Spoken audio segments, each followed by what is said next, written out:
Who is the coolest person in the hospital? I don't know. The ultrasound guy. Oh. What do Kurt Cobain and Michelangelo have in common? Fourth hand from the ceiling. They both painted a ceiling. I said fourth hand from the ceiling. But... Joe really annoyed me. I had that joke ready for ages, and then everyone's been posting it on the Discord recently. And I'm like, fuck, they're going to think I stole it. Motherfuckers. Right, go on, hit it. Let's go.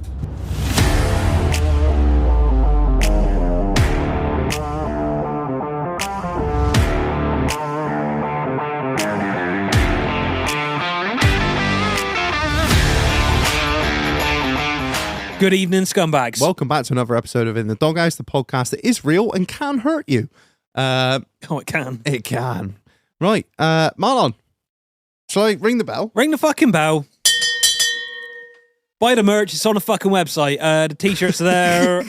There's lanyards, key rings, stickers, all the good shit. It's on the fucking website. Flight tags. Flight tags. Yeah. They're really good. If you put those on your keys, right? But don't buy them. Yeah, women will flock to you. They will. They'll see that and be like, my God, that just exudes sex. Reg, I think that's false advertising. Lynx got sued for that years ago. Do you remember that? Oh, It's the women thing. Yeah. What else is on there? What was the other thing you did? Oh, the new air fresheners. With the new sort of varsity style logo. They're on there. Yeah, you guys have been crying out, where are the air fresheners? We got new ones. They're on there now. Go buy them. Treat yourself. Or don't. You can also go to the new site, scumbag.info. Yeah, scumbag.info. Mate, it was cheap. I thought it was funny. It was a deal. Yeah, so that's on there. Also, the main thing that's on there, it is now, when you're listening to this, it is now less than a month to our incredible, fantastic, amazing charity auction / piss up. Buy fucking tickets. Buy the tickets. They're on there now. It's going to be fucking incredible. We have sold so many. So if you're thinking this is going to be a shit show, it is. But it'll be a lot of people there, so it'll be fun. Yes. And there's beer. There's an auction. There's a raffle. It's going to be off the fucking chain. There's going to be everyone you know and love from the show is going to be down there. It's going to be fantastic. Raising money for a great cause for the Motor Neurons Disease Association. All profits are going to them. So if you want to buy a ticket, they're on there. Just come down. It'd be great. If you never come to one before, speak to somebody that has, because it's fucking epic. So just treat yourself. It's, just do it. I don't know. Tickets are in the bio, itdh.uk, scumbag.info, or in the doghousepodcast.uk. Bosh. Right. And just quickly before we get going, one massive shout out to the patrons. Yeah, I forgot to do them. Yeah. No, seriously, without New Year and all that stuff. Without you guys and the sponsors, there would be no show. Like, there is no financial incentive for us to do this other than the Patreons and the sponsors. So it's a massive shout out to you guys. Join the Patreon from as little as £1.25 a month all the way up to £6. If you want to be a true fucking legend, you can join the Discord. Obviously, you guys heard a couple of weeks ago we had Chris Spry on. He was kind enough to do an entire Q&A after the show, which was so much more insightful than I thought it could. I thought we covered everything in 4 hours. Turns out we fucking hadn't, had we? 4 hours? 4 hours and a bit hours we recorded with Chris, wasn't it? Nearly, or like what it boiled down to. I think we were sat down for about 6. Yeah, what it boiled down to was about 4. I thought we covered everything, but it turns out not, because you guys had so many more questions for him and he was kind enough to answer. So that's the kind of stuff that goes on in the Discord in the new year. It's crazy. Loads of scumbaggery.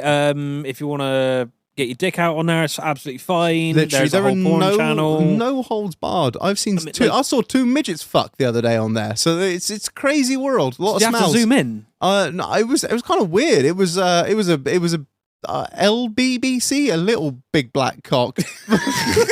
He was just fucking running train on this bird. But yeah, so if you want to see some really wild shit and be a meme lord, just join in there, because all the fire shit's on there. So yeah, become a Patreon. Yeah, we're doing a giveaway every month, as we do, same as always. Kind of in the process of sorting out what we're going to give away at the moment, aren't we, Marlon? Yeah. We're not really too sure what it's going to be, but it's going to be something cool. It's going to be fucking cool. It might be something, it might be something else, but you know the score. We'll always make it work. So yeah, join the Patreon. And finally, big talks at the minute with different companies. Giveaway wise. So yeah, just join. And we appreciate all of you that have joined. Your financial support is second to none, and it means we can still keep doing this. So thank you. And finally, a massive shout out to, he returns. He's back once again, like the renegade master that he is. The Automover has returned as a sponsor of this episode. Marlon, let me paint you a picture. You have bought a car or found a car. You found a car in the process of buying a car. Here's the issue. It doesn't run. No, it runs, but it's in Aberdeen. Oh, fuck. Yeah, right. Realistically, right, are you going to take the fucking day off work to catch a plane or a train or an automobile with your friend who's also got to take the fucking day off work, and you got to pay fuel both fucking ways? You got to buy road snacks. You got to worry about the car that you're buying. That's it. Realistically, I'm not going to buy something that's going to make it back from Aberdeen. None of us have a car that can make it back from Aberdeen, for fuck's sake. So what you want to do is get in touch with the sponsor of this episode, the Automover. Negate all the hassle out of buying a car. All the stress. Oh, it's always the main thing, isn't it? You found the right car, you know what you want, but it's all about going to get the fucking thing. Have you the time? No. Get yourself back in the fucking rocking chair, go earn a living, earn a day's wage, and let somebody else take care of the collection and the delivery of said car. So check out the sponsor of this episode, the Automover. He's on Instagram at the Automover. Also, www.theautomover.co.uk. Links are in the description, links in the episode bio, blah, blah, blah. You know the fucking score by now. Massive shout out to the Automover for sponsoring this episode. You fucking legend. Right, Marlon, let's get into it. Right. So, how do we approach this? Take two. Take two for us, everyone in this room, but nobody else ever knew this take two. So with new decks come new problems. Obviously, it was a relatively new deck to us. It was. Our old deck, when we updated it used to go back to normal settings that we had set it on. It just kept the settings that we had. Yeah. Well, this new deck, thank you, Road cunts. When it updates, it goes back to factory settings. Cunts. So we recorded an episode. Fucking brilliant episode with two absolute fucking legends who had driven how many hours was it? Round trip? 5.5. Or round trip about 11. 11 hours. I'm so glad we took him shooting and we had a fucking good day down the quarry, because anyway. They would have been fucking wild if they just turned up, recorded and fucked off again. We lost. Yeah, the only episode we've ever lost. We lost the episode. I won't get too much into the detail, but basically, if anyone knows about audio, it didn't record in multi-track, and we're listening to music. So when I went and listened to it, I was like, oh shit, all the music that we're listening to is over the top of our voices, and I couldn't turn the music. I still get PTSD about the message you sent me now. I was, honestly, our heart fell through my fucking ass, and I will give a big shout out to the guys here. They were so understanding. I was so worried about messaging, being like, guys, I am. So they were like, that's what I meant. Don't worry about it. Whatever, we'll work it out. So, for the second time for us, but for the first time to everyone else, can we welcome Chris and Ben onto the show? Hello. And first of all, before getting into anything, massively appreciative of what you two Yeah, have absolute done. legends. Yeah. Honestly, it is the least we could do for having you down again, because I felt like such cunts the first time. Oh man, yeah. So it's been emotional, but appreciate you guys coming back on. We know it's a long way down from fucking Dal or Finger. I still do that as well. I still do that. Every time I wave my one finger, I'm like, Dal or Finger. Been a long time. Mate, so thanks so much, guys, for coming back down. Yeah. So, Marlon, do you want to kick us off? Should we go? What do you want to do? Do you want to do guest questions? You do whatever you want to do, baby. It's your show just as much as mine. All right. Reg, how's your week been? My week has been interesting. Yeah. So right, no one cares. Let's move on. You're a dickhead. Yeah, so I'm going to Glastonbury, as you well know. I've said it before. I've finally caved. I'm going to do a Glastonbury. I can't find the fucking horns button. I haven't done it. I haven't done it for years, and I refused to camp. So we decided to. I refused to camp because I don't do tenting. He thinks he's like up above that. Like, I am. You know what? I'm a scumbag with middle class tendencies. That's what I like to think. And I've hired myself a camper van. I've hired a camper van.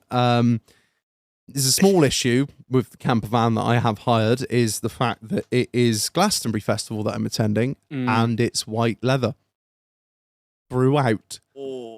Front to back. It is white leather and wood floors. So I am going to have the Auto Smart kit in there with me, wiping the fuck. No one's allowed in. Yeah, so that's something. That's hard. It's all done. You've double checked it fits into the pitch size. It's 7.45 meters. So just, you got half a meter. yeah, I'm gonna say We'll take the bikes as well. Stick a couple push irons on the back, shall us? Yeah, so that's on, and I've finally bit the bullet. We're decorating the house.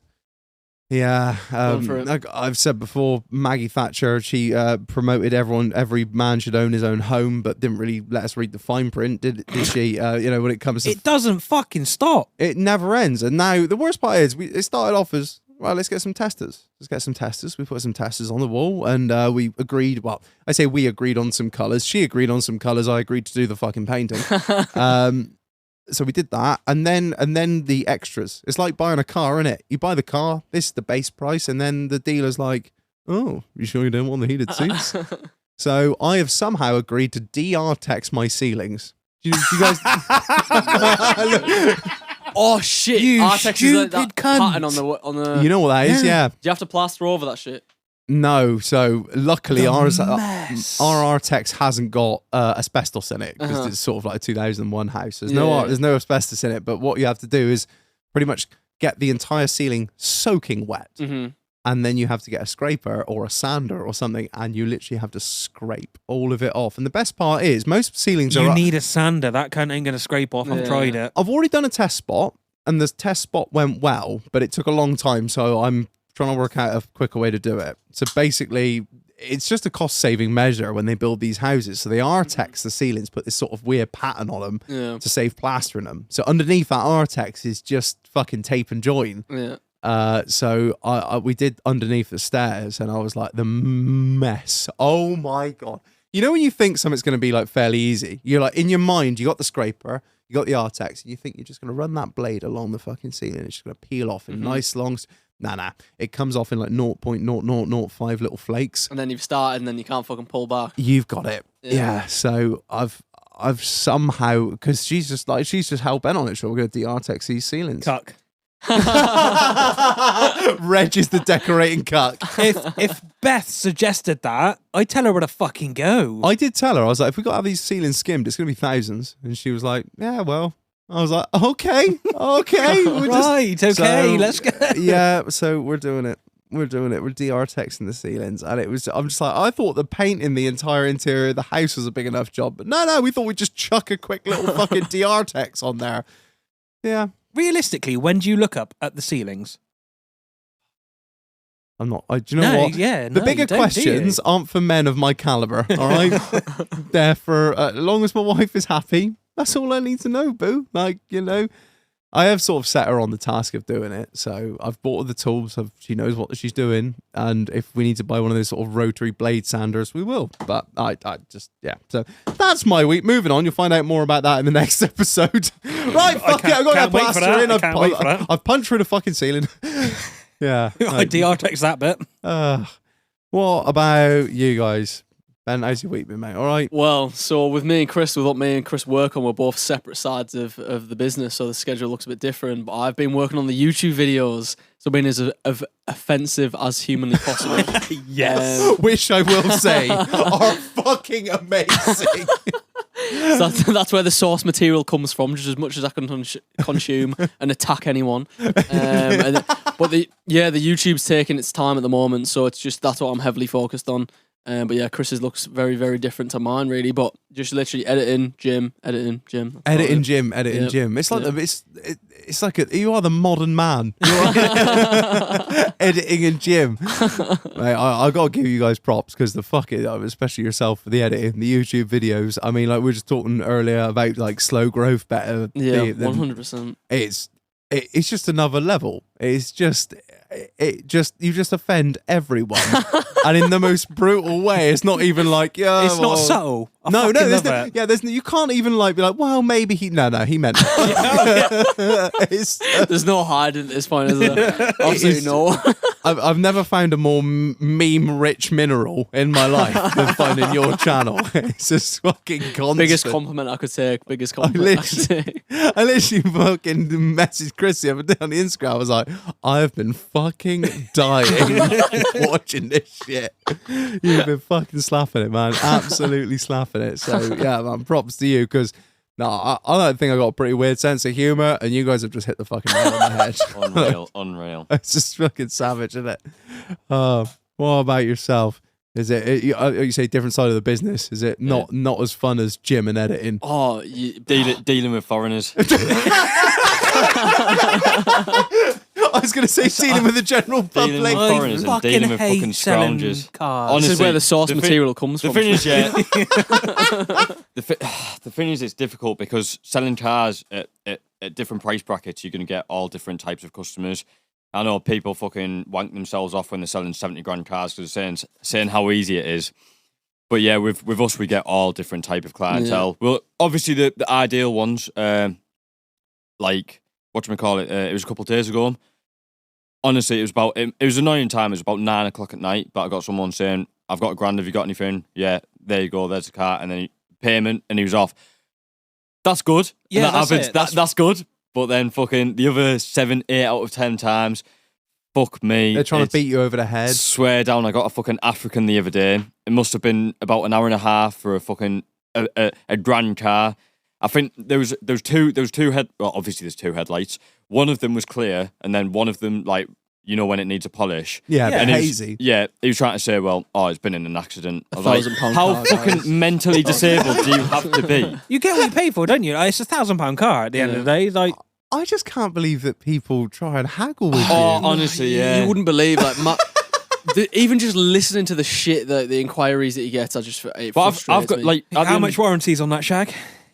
2 years, wasn't it, that someone asked for the other fucking day? 2 years? 2 years on a fucking... £1,000? Yeah.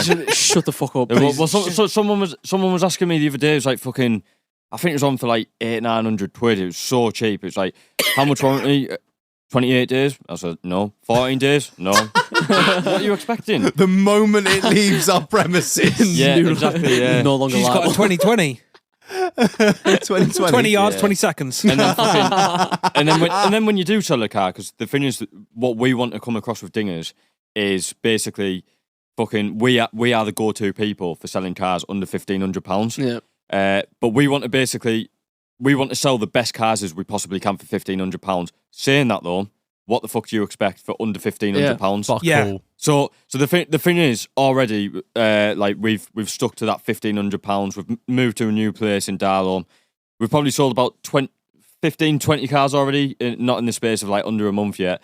But yeah, we've already had like a couple comebacks. One was valid. Someone fucking broke down. It was like a day later. That wasn't our fault at all. Like I think it was You can't see into the future. yeah. I think No. the slave cylinder went, so it wasn't us at all, and then the clutch wasn't working. But I refunded. Well, that. I like was ethically, when stuff like that happens, we're happy to cover it. Yeah. It's just the ones with the ridiculous expectations of like this should be this, this should be this, this should be this. Yeah. So like no. There's a slight scratch on the wing mirror. I got Yeah, fucking I know. yeah, Yeah, that's the yeah, shit it's to funny. say. It's a No, honestly, 15-year-old car. I got a call and it was like they bought the car and they were happy with it. I knocked a couple £100 off because I said the door's not working. I was just like, I want to get rid of it. Still made decent money on it, and then I got a call later on that night saying, "Oh, the windows don't work. The fucking the badge is falling off. the badge has fallen off. The badge has fallen off. What the fuck are you on about?" But honestly, yeah, What that's do you want me to do? Does it still run and drive? Yeah. Yes, right, then go away. You know what annoys us the most though? We've drove that Honda Jazz that we mentioned before we came here. Yeah. How much did we pay for it? 550 quid. The worst car on the road. I don't know how it's on the road. We're as content as could possibly be in that car. It's absolutely sound. It drives. It moves. It does what it's intended to do for the price we paid for it. But you Exactly get that. certain customers with just ridiculous expectations, and you're just like, If you have ridiculous expectations, you should be buying a brand new car, or you should be buying a car for like 50, 60 grand. Yeah. You are not entitled to have them expectations. I'm saying this with absolute rage, with it built up. He's mad. But no, but you should not fucking have them expectations if you're buying a car for $1,000 or $1,500. On most of these cars that we sell, we can't really do anything about them. On at least one panel, there'll be some type of damage. Nothing major. There'll be scratches. But I had this one person that came the other day. I think he had a budget of $1,000. He was like, "Nah, I don't like this. Don't like this, don't like this." I must have had about 15, 16 cars there, and he turned like literally, I think 8 of them were in his price budget and said, no. I'm like, what the fuck do you seriously expect? Yeah. What do you want? You like literally beggars can't be choosers. And the thing is that baffles me though, like I'd say we're the most legit people that are selling these cars. Everyone else selling these cars, good luck. Like good luck at buying cars from someone else at this price range in the area we are. Yeah, and you just don't where these people buying the cars from. I know people like. We know people around Bradford, around them sorts of areas that, fuck me, well, I've bought cars from around there and they've been a bit shit. Fuck me, you're buying cars from them types of areas with them types of people, you're getting nowhere near the type of honesty that you get with us. And yet people still complain. Yeah. That's the thing People about will that I love always about complain. you guys is the brutal honesty. You're just like, you call them dingers for a start. So you call them dingers, you're just like, this car, it's the openness that you give, because you're not going to find many car salesmen like yourselves where you're like, we bought this for this much money. We've had it for less than 24 hours and we've doubled our money or near on. Yeah. And the honesty that you guys give is just, it's because the whole car sales thing is very sort of like gears, isn't it? It's the hush whole process, hush. It's a bit mention it. clicky. Yeah, we've had you know? a lot of stuff about that. I remember Covering when it fucking, up. This is not like by a lot of the industry. Like I remember fucking once our video started going viral, there's these fucking gay fucking motor trade group chats on Facebook, and then we just like we couldn't even see it because we were getting rejected from them. They wouldn't let us in. They just rip apart, just rip my hair. Fucking call me old gay, 70-year-old cunts that can't get the knob up anymore. It's brutal. Like they're that retarded that they don't understand what we're doing on social media with the clothes, with the hair, and everything else. And they're like, look at these fucking tools, what they're on about, and it's a fucking stupid industry, and it's. That was the one thing that I think we spoke about it. I refer to the last podcast that nobody's ever heard, but I think we spoke about it on the last show where the moment I caught hold of your guys' channel and I saw yourself, and I was just like, I immediately get what they're doing. It's fucking genius. You're wearing the most out there stuff with the most out there hair and the sunglasses, and people would. Because the comments were like, who's this fucking dickhead? He looks like a complete cunt. And I'm like, look at all this engagement. Look at all this engagement. It's just fucking pure gold. And you're just like, you're there with your trousers are pulled up near your fucking nipples. And I'm like, this is genius. Yeah. This is genius because he's just owning it. He's like, I know I look like a tit, but you're all commenting. Billie Jean is not my love. Which is just fucking driving the engagement through the roof, pushing it into the algorithm. And that's how I saw it. So it's fucking worked. And all these guys are like, he looks like a rat dickhead, this bloke. Who the fuck do you think he is? I'm like, he is going to conquer the fucking world a lot quicker than you are, knob cheese. Yeah. Marlon, sorry. Marlon, how's your week been, mate? It's been all right, mate. Full of ups and downs as usual. Work's busy, no staff. I tried to do a thumb delete the other day. Did you make a fudgy? Yeah. Can I have a look? Can we see it or not? No, it's still wrapped up. No, it's still wrapped up because it's not very nice. So I try to. So what did you actually do? So I was removing a sump on a Subaru, thanks, Dan. And translation, he was robbing the cat on a Honda. I don't know what happened. Like I moved the headers out the way, and I was pulling it down, and it all of a sudden came, and I was like, "Oh, that fucking hurt." And then I started looking up, and I was like, "Oh, that engine's fucked." And then I was like, "Oh yeah, my thumb really hurts." And then there was a pool of blood on the floor. Oh, it bled so fucking much. It's literally, I saw the cut, and it was weird because I was only watching Clarkson's Farm the day before, where he literally shaves the side of his thumb off on that potato peeler. Yeah. Like I was like, that's exactly the same wound. I know that wound. It pisses like fuck that does. I'm so squeamish as well. So fuck me, I'd be knocked straight out looking at that. That's it. I couldn't shoulder all corned beef because he would have been gone. Es no bueno. You don't quite realise how much you use your hand. Like I'm left-handed, so it's on my right-hand thumb. I can't even wipe my ass properly. Yeah, I tell me about it. I remember when I had to wipe my ass with my left hand. I was like, what? I don't know what to do. But I ain't got the motion. I'm there just I'm holding the toilet paper wrong. Scratching me nuts. Like, well, hang on, back a bit, Shag. Keep her coming. And then I got into an argument with a man in Tesco car park. Oh, good. I love these ones. Go on. Right. I'm coming out of Tesco.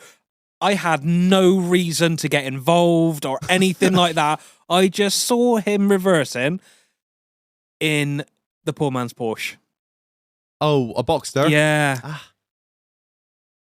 And he's reversing, he's got his windows down, he's looking at it. I was like, do you want me to park that? Oh, you And cunt. Why did you say that? I didn't do it on purpose. It came out before I'd even engaged my brain. Why would you say that? And he just stopped and looked at me and he was like, no, I can do it. And I was like, yeah, all right, mate, all right. Are you in the note at this point? No, I was in the Passat. Oh, right. And he ended up parking over 2 spaces. And I was like, are you sure you don't want me to square up? He's like, yeah, but nobody's going to park next to me then. I was like, mate, nobody, like, it's a $4,000 car. It's a piece of shit. And they call me the Tory cunt on this show. I got angry for no reason. It's been a busy week at work. I needed to take it out on somebody, and it was the Porsche man. You hadn't had your nicotine and wine. Yeah, but a cunt. You horrible bastard. I ended up calling him a poverty spec wanker, and I got in my Passat and drove off. Just to state that, being expecting to say, got out the Range Rover or something. I got back in my Passat and beaned off. I'm sorry. I just needed to take my I think anger out on somebody. January's a hard month for everyone, isn't it, Marlon? And he's what? It's a Boxster, mate. It's a piece of shit. Yeah, not gonna lie. Get over yourself. I don't park my car across 2 bays. Fuck off. And it was the shit blue colour as well. Is it which the metallic blue? It was like the deep navy blue. Yeah, I know the one you're about. Yeah. It's not worth a wank, is it? No, I'll give you that. So, but I do apologise for my attitude. It was nah, fuck you. No, you don't. Fuck you. You don't apologise for fuck all on this Fucking show. take right? it. Take it, you little Slack. slut. Great minds. Right, do you want to go guess questions? You do whatever you want, boo. Chris, go to drink. Like a bit of Monster. Which one? Any particular flavour? It's a big question. There's so many now. I like the Aussie one. Oh, the Aussie lemonade. Yes. It kind of tastes like what's it? Is it Monster Dew? Monster Dew on ride. Yeah. That's it. Monster Dew. Is it Monster Mountain Dew? Dew. What the fuck am I? Wow. Mountain Dew. A long time since I've had that, but yeah, that's nice. I don't know. I'm not a great fan of that one. It never quenches my thirst. I always finish a can and think like I really need like some water. Yeah, it never does it? It's- It always leaves me with like a bit of a tingle headache. I think they all do as well. The white one's so overrated though. Oh, don't say that in front of him. He'll kick fuck, off. I love Ultra. He it's lives on the Ultra. So overrated. It's nice. I'll have it in that, but I think just everyone's I'm go-to. a mango loco man. Like, I love that that's shit, nice. but it's so Pipeline sweet. punches. Good. Yeah. Pipeline Yeah, punches, yeah. boss. Yeah. Yeah, but it's all like you finish a can and you're just like, Fuck me, yeah. oh, so much sugar. I feel really thirsty. Why am I tired already? Like everything sucks. Like anxiety, what the fuck? Over to you. What's your favourite drink? Favorite drink? Well, I was going to say Monster, but I'm not bringing it again, just following what he just said. But just to add on to that, my favourite Monster's the blue, black and blue can. So just OG, but diet version. Oh, they're like standard one. Yeah, unreal. You get on with that? I can't. It's the Yeah. flavour of the original one I can't do, man. Oh no, the flavour of the original one's unreal. But Gacky. The dye, Really? it's got a weird twang to it because it's dye. It's like Coke versus Diet Coke. There is a bit of a weird difference to it, but Yeah, best flavour. Original's the best one. Fair enough. Fair Yeah. enough. I can't do that original flavour. No. I don't know what it is. There's something about it that reminds me of something nasty, and I can't remember if it's talcum powder or TCP. I know it sounds really fucking weird. Don't think I've ever ate. I don't know. There's talcum some. I had a weird childhood, man. I leave it out. Or go-to drink, black coffee. That's what I'm going for. Are Black you? coffee. Yeah, I don't drink alcohol, so black coffee. That's what I love. Do you have a coffee machine? The listeners are going, Right, okay, oh, for fuck's sake, right now. I do, but my mum doesn't buy the sachets anymore, so I just make fucking instant coffee instead. If you want a black coffee, Mhm. I've got a bean to cup machine in there. Really? And a very good friend of the show's. Get in the way. I've got a good friend of the show has actually sent me a load of coffee this week, which is like artisan shit. Oh, so if you ideal. want a black coffee in a minute, I'll go make you one. And I've had too much caffeine already, to be fair. I've had a Monster and 2 coffees on the way down here, and then I had a... Oh, so you're fucking buzzing off your tits. Yeah. Oh, don't worry. I was going to have a Red Bull, but I daren't. That's the problem. Just fucking Steve's seat starts vibrating around the room like. Right, next question, Marlon. Chris, most mental thing to happen on a night out? Fuck me. I can't remember the last time that we went on a night This out. is the problem with like so out of touch with this shit, isn't it? Like with so we it don't might be a drink. bit shit on these sort of questions with the alcohol sort of stuff. So Mate, but Well, no, tell them about the fucking Maga was probably the craziest shit. Go on, off you go. I think we did this last time and you were like, no. fuck me. No, I must have like honestly. If you think about like Will with the, is it Will? Yeah, it's Will in the in between scene Yeah. with Charlotte. I think it must have been like 10 times worse. Yeah. Because I was fucking no swear way. down. So swear down. Honestly, I think it was just alcohol with it, and it's just that whole experience was fucking shite with a lass like. So Just an absolute Yeah, fucking shit honestly, show. yeah. Was Yeah. it whiskey dick all the fuck? yeah, 100% up and down, up and down, up and down, down, up, down. Yeah. Mate, honestly, I mean, I can't even get it up after 4 times. Like honestly, He's popping 8 blue pills, isn't he? don't worry about it. My wife well knows. Like, if we come back from the pub and I've had more than like 4 or 5 pints, she's like, oh, and I'm like, not tonight, love. Get me slippers out. I could do with a shit and a cigarette, and I'm off to bed. But Right. the whole group witnessed it at Maga as well because he fucking put it on his story. Oh, Private story. Private story. Not story. Now one of them slipped onto your main story as Oh, well. I fucking noticed. Drunk Mate, out of his own it. tits. Just fucking own it. Drunk out of his tits and just his hair all over the place, just staring at the camera. Oh, the selfie. It was unbelievable. Oh, it was phenomenal. Mate, I've disappointed Phenomenal. more women in my life than I care I to got fucking the Darlow think about. finger in. I remember getting it on the story. the Darlow finger was in. I remember I was on the video. The last was there, and then just like I was facing it. It was Darlow finger boys.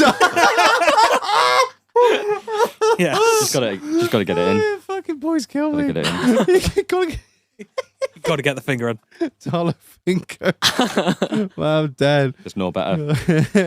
Ben, like you say, you don't drink, man. So Yeah, so like everyone from the content and that, everyone thinks I like sniff everything, take everything, drink everything, but I haven't drunk in about a year and a half. Never took a drug or anything like that. So my experience of partying and stuff like that. Is it more like is it more like, not being funny, is it more like a cuck position? Because you're just on looking on everyone I else just being look at everyone, yeah. Yeah. I'll literally walk in. just judging. Last time I was in a club, I used to just walk in sober, just observe Look at all everyone these else. fucking yeah, idiots. literally. You're all scum. It's so weird though, isn't That's it? painful. Like, That's painful going into a club when you're sober. I can do so it. I can painful. do it, mate. I Oh, can yeah, do it. like, mate. as an onlooker, you just look at everyone and you be Like you are nonces and you are rapists. It's just Yeah, so no, odd. I can't Yeah. deal with their fucking the constant shit. Mhm. it's so weird though, isn't it? Because you initially look at it and you're like, look at these fucking idiots, and then you're like, oh, I'm one of those fucking idiots. I'm in the middle of them throwing piss everywhere. I go, oh, play pinball, I'm Mr. 305. And you're like, I need to fucking give this shit up, man. I'm a fucking idiot. I know it's pretty uncommon though for like, especially 20, like us being 20. Most people our age are always out on the weekends, so like it's a bit. Yeah, man, you're totally bucking the trend, but like what you're doing, like you ain't got the fucking time for it. Yeah, You're just, but to be fair, if you got to focus on something rather than just getting out pissing your money up against the Definitely. wall every weekend, like more power to you. 'cause- saves a shit ton of money, as you're saying, and also time as well. Because obviously Sunday much more productive. Yeah, Friday means we're not drinking, so Sunday's we're still combine working day, Saturday. innit? Yeah, That's yeah. it. Like everyone goes to work 9 to 5 all week, and then Saturday, Sunday, big days for you. Yeah, 100%. that's it. Everyone's thinking like fucking around, kicking around, going, "Oh, should we go look at that car today? Oh, I don't know if it's open." Flick on there. Oh, yeah, they are. Let's Yeah. go on down there. Hello, yes, give me your money. Have a dinger. Come on, Mr. Fackadee. Probably the most normal name we've seen all week. Fucking deep. Fuck me. I'll get on this 1 minute. Honestly, one minute. no. 1 minute. Let me He's gonna get let the me fucking- read. he's Let gonna me get the- read Marketplace. Let me read He's this. gonna get the chats up. No, We have got seriously. Shiraz Ahmed, Charlie Jarman, Tanya Sitcom. What else? We have had we got? Nuwachu Wachu Paul as well. That was another one. It was like, what? What is that attempting to Let me see be? some of these. Oh, what have we got here? No We've got- offense taken, I do hate everyone. There's no racism involved. What was this one? I can't remember if. Oh, Adesola, Adeleke.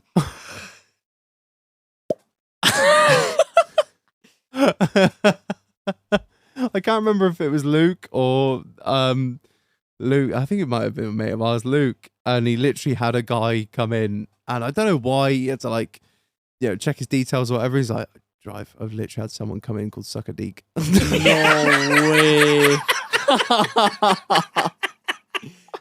That is phenomenal. No, seriously, we're on the train down here.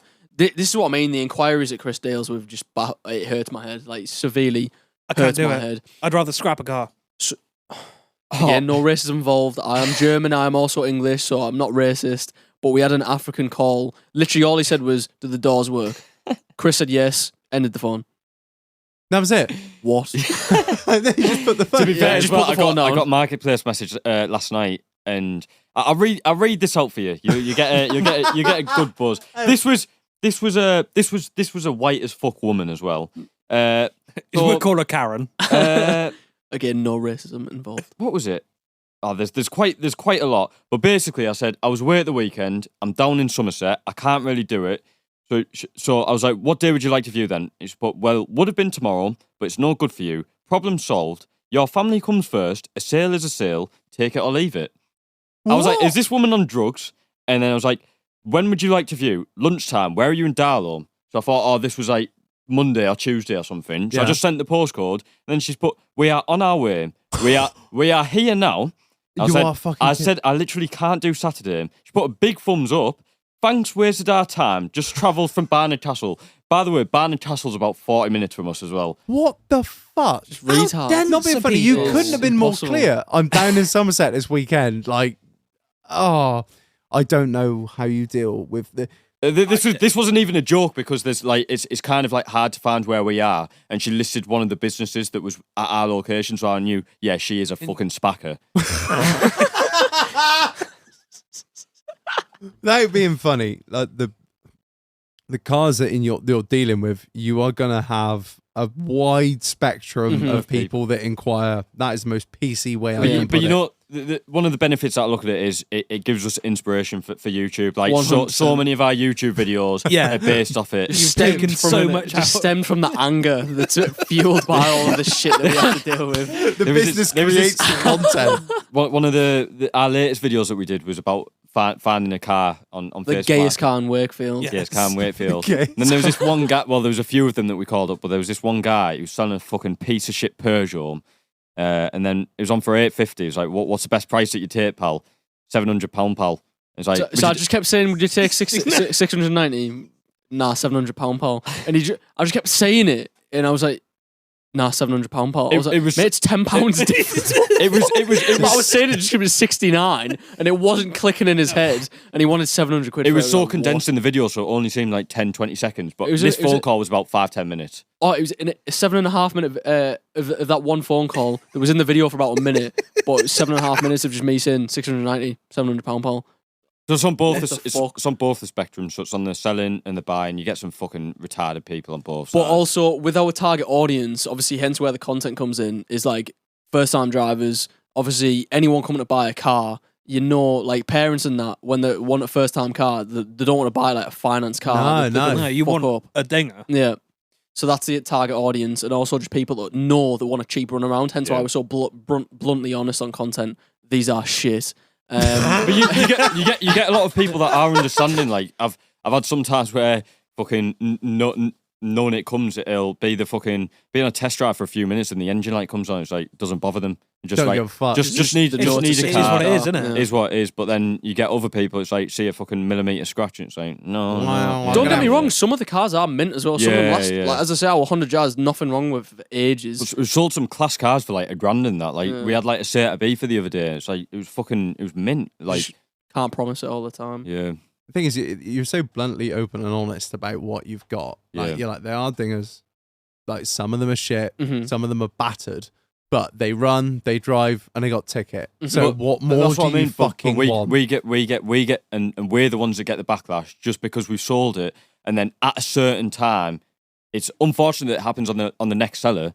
but it's going to happen some point, and then they blame us because they think, oh, well, we're dodgy and we sell shit cars. Well, I've been to my mechanic, and you get you get people that clearly do not have a mechanic. There's got no connections in life whatsoever. They've never been to a mechanic in their life. Uncle's fucking goldfish fucking mate. Yeah. He's got does really good prices for them, and then still shafts them fucking £1,000 for some brakes and a new exhaust. Not road legal. This is such a dangerous car. This needs to be off the road. We're like, mate, it runs. It's everything you need. It's got an MOT. There's nothing wrong with it. Oh, but the mechanic said, because we got mates at mechanics, and we fucking always do that to people that have no idea, just to get the bills up and that. Yeah. And we're just like, it's a the cunts. Yeah, sorry, Marlon, but like fucking a lot of mechanics are fucking cunts.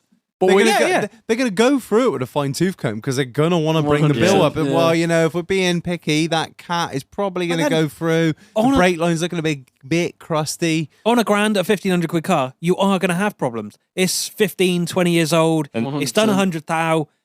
That's the other thing as well. If you don't know about cars, I know we're just going to be as brutal as honest. I know, fair enough, if you want someone that brings about cars, but don't bring a fucking mechanic to buy these cars. I'm not saying that in a dodgy way. I'm just saying I've had people that have brought down the mechanics who said, this is shit, this is shit, this is shit. So please, if you're buying a grand car, £1,500 car, there's going to have problems with it. You pay your money, you take your chance, don't you? Yeah.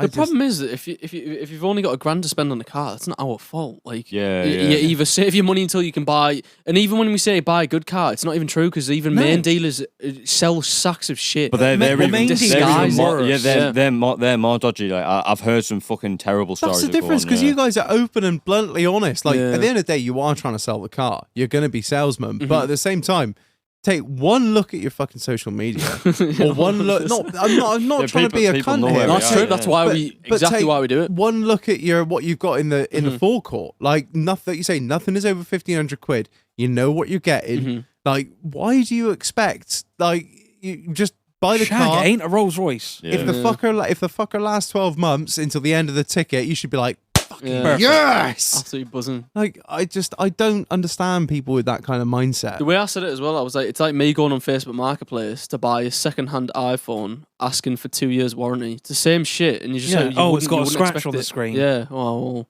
it's not the same. And then you get messages at fucking 11 o'clock at night saying, "Oh, I've got 3 kids. You've put me in a dangerous car." I'm like, you've got a grand to spend yourself. Like, you've put yourself in this situation. It's got nothing to do with me. And the thing is, we don't even, like, Chris isn't salesy or anything like that. The cars just sell themselves if you're interested in buying it. Yeah, that's it. There's no, and that's the beauty with dingers. There's no sales process. You either buy or you don't. It's not like we're trying to caress someone's balls and just say, like, oh, this is the sales viewing. Like, do you want a coffee? Do you want this? Do you want that? Yeah, this is the fucking car. Yeah. Have a look around it. This is the service history. Fucking buy Half of it's missing.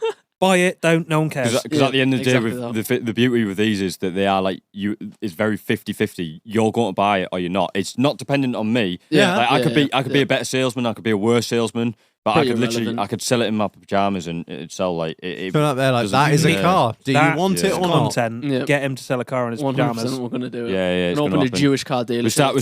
We're starting like if we can. Shalom. If we can, though, we're starting to get like a lot more of our actual viewings on camera. So I'm gonna get some fucking glasses or something. But honestly, some of the shit that I see in my eyes, the fucking world needs to see. So that African the other day came in fucking flip flops, had a lass that didn't have a clue, and then fuck me, you just needed to see it. We've got a bit of it, but we're trying to get even more content. Just fucking hilarious. So for the listeners that obviously don't really know what you guys do, we've spoken about it now over the last fucking 20 minutes or so, but like, you guys are car dealers, content creators. I mean, the list goes on and on. You know, what is it?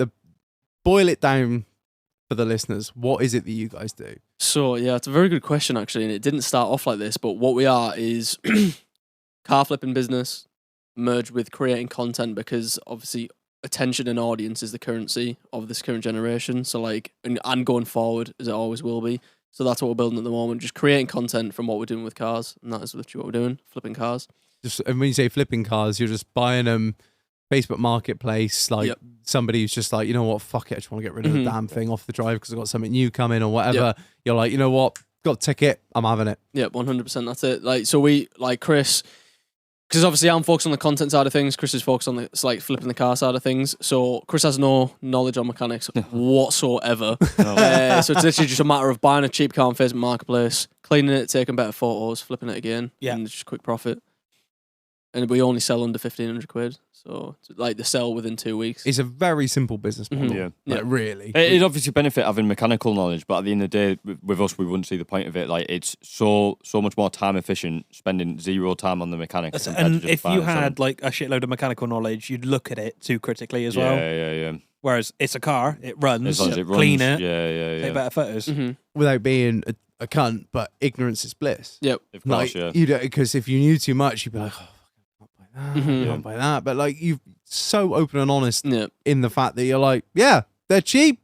They might run for 6 months. They might run for 6 years. I don't fucking know. It's for sale. You can buy it. You can not. Make your own fucking decision. Exactly. And the thing is, we practice what we preach because we're not, although like we wear this shit, again, it's intentional. It's brilliant. But we're very, very... the most genius marketing technique. But we practice what we preach. We drive dingers. That is all we drive. We're not interested in materialistic shit, as in like flash cars or anything like that. We could literally just spend money that we earn on flash cars. We don't. We drive the cars that we sell. And reinvest everything. Yeah, exactly. It's a fucking good... I wish a lot more people were like you guys in the moment they see a moment of success, they're like, oh yeah, well, spend all the money. I'm gonna go buy this, or I'm gonna fucking drive around in that, or la la la. Where you guys are like, no, just keep plowing it back in, because like you can see that from where you started selling cars off your driveway, didn't you? Yeah, and then you had a unit. Back here's where in a we've got the forecourt, toilet. didn't you? A little port. What was that? Here's where we've got the toilets. Back here's where we've got the toilet.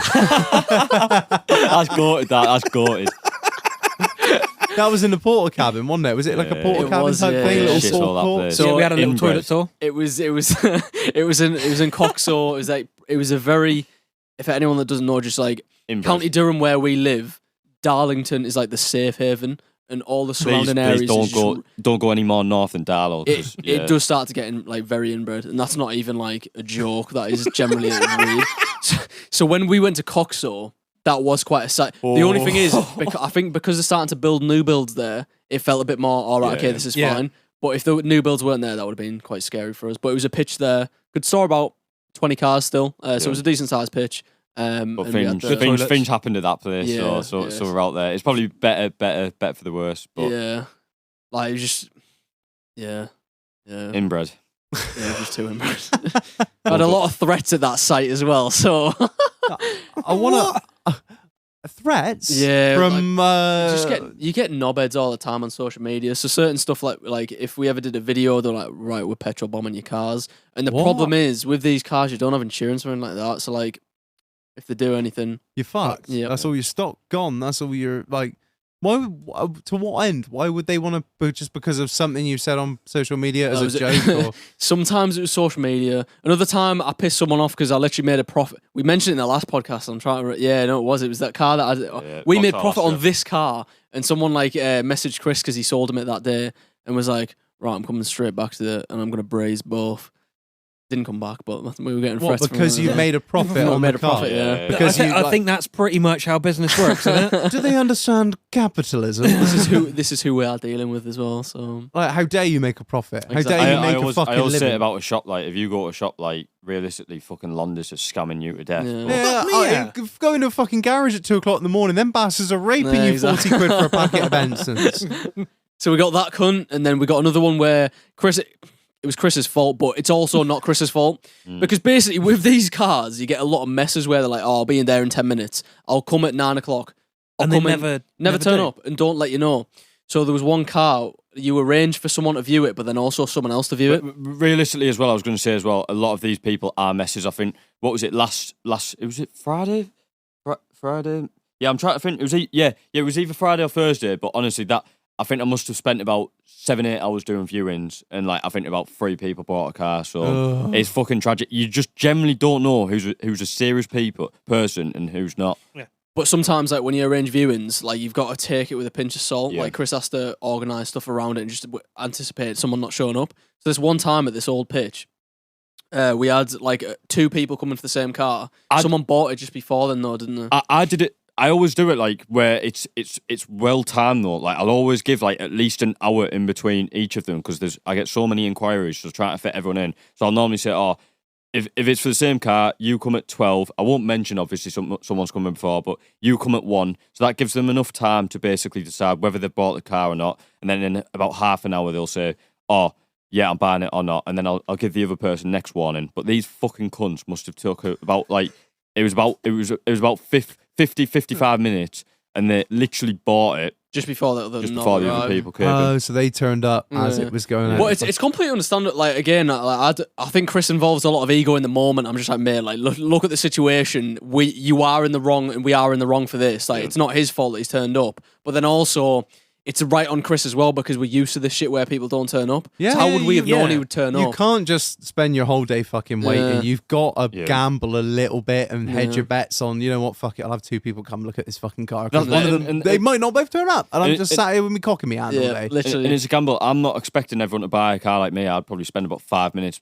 fucking test driving it, seeing, because I know exactly what I want. But the thing is, you don't really know how long it should take. Realistically, it should only take 15, 20 minutes. But sometimes people are there for like an hour and a half, so it's very difficult to judge sometimes. So the latter party were not happy. I'm assuming? Not at all. Nah. He was like, but the thing is, they were from Borough, and like at the end of the day, with money and that, we're not too interested. If there's any like, if it's 30 quid you want or anything like that, I'll cover your petrol. We're not asked. Yeah. Why would we cause intentional beef just from like 30 quid an ego? Yeah. But it was like, right, I'm bringing lads back. We're from Middlesbrough. Your car's getting bombed. What? Oh, man, sick, mate. For the sake of fucking 30 quid, get a grip of yourself. Take you and your small dick. Fully grown man as well. You offered him the petrol money, just be like... Yeah, we gave him it back, mate. Like, it's sound we're in the wrong. Just take the money, but... And he still wasn't... He was just like, no, yeah. Any fucking cars, just drove off. But, like, trying to puff his chest out and say all this shit. We're like, you're just underestimating, but at the end of the day, we're not interested in any beef or anything like that. No, just trying to get on. Jesus Christ. Trying to run a business. Yeah. I think... And this is going to be a problem you face dealing in the cars that you deal in, you know... not trying to be a fucking dick here, but you know the social economic group that you're 100%. Working within is you're going to have some fucking difficult customers from time to time. Because as I say, these cars fall in the perfect range of first-time drivers and also people that have just either crashed a car and need a temporary car for 6 months, but then also you get the people that can only afford this shit. Yeah, and then.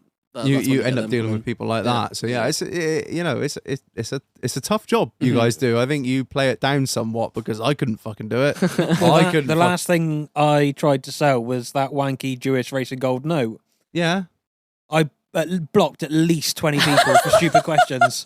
How much did you have it on for? It was my Jewish racing gold note. It was up for $1,000. $1,000, yeah. Fucker, I sold it in for 600 quid. The cunt. My co-host is making money out of me. I think I got $750 for it. Look at this. God, scenes. That was storage for Who makes money out of your mates? It wasn't intentional. I'm only mess. I could give a fuck. I was like, do you want it? I don't want it anymore. Just have the damn thing.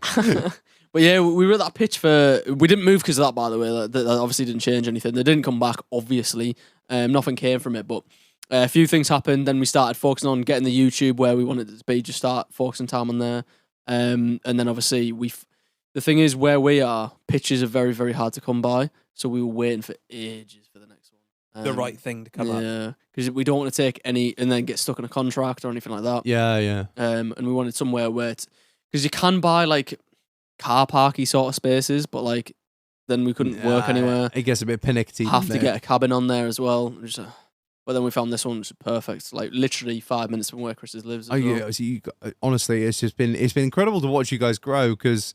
Obviously, I've sort of didn't, like we said in the last show that no one has heard, but like, I've been watching your content since from way back when I didn't even realize it was yourself. But like, so how did this start? Because obviously we've spoken previous that no one has heard again. I keep referring to this, but you were into sort of property initially. I know. I literally midway through this conversation already, I was like, "Shit, yeah." Last time we were here, we mentioned property all the time. But like, you guys, I mean, how old are you both? 20. You're both 20, right? And you've just absolutely gone, fuck the 9 to 5, fuck this, fuck that. We're gonna go out and we're gonna carve this path and make a living. Yeah. And you guys are just killing it. Like, no, where does this mindset come from? Like, it's just incredible. Where would you sit? I've got mine, but like you obviously go first. I really don't know. I think a lot. Well, obviously the basic bit probably stems from just like not wanting to work for anything, but then eventually growing in a lot of having Ben's influence, a lot of positive influence on what we want to do in life, ultimate finding our reason why, and then it just stems from there. And like the growth is just once you find that reason, it's never ending.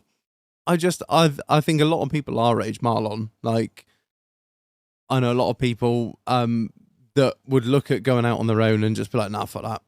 Nah, fuck that. But Well, it's too much like hard work, isn't it? but to have that sort of just from the very initial, like, I'm not working for anyone. Mhm. I'm not making anyone else rich. I'm going to go out and I'm going to get after it myself. Like, it is really commendable because Yeah. you guys have just gone out and you're fucking crushing it. I mean, you literally put up a video the other day of this fucking enormous unit you guys have just rented with all this car parking space. And you're like, yeah, it's the most, not trying to lessen what you do here. We buy cars cheap off of Facebook Marketplace or wherever we can get hold of them. We stick it, we give them a quick wipe round. We stick them on Facebook, eBay, whatever you do, and that's how you sell them. Yeah. And it's just, it sounds simple, but having the balls to do that is no small feat. Mhm. And I really do take my hat off to the pair of you because you're at the age that you're at, and I'm not trying to be one of these like, I sit in my high chair as a 30-year-old man, and I think you've done With very your black well, and white boys. TV, yeah. Yeah, it's just fucking nuts, man. It's fucking incredible. No, I And really appreciate it. aware, like, Appreciate it. what about yourself, Ben? Where did this mentality come from of just like fuck a 9 to 5?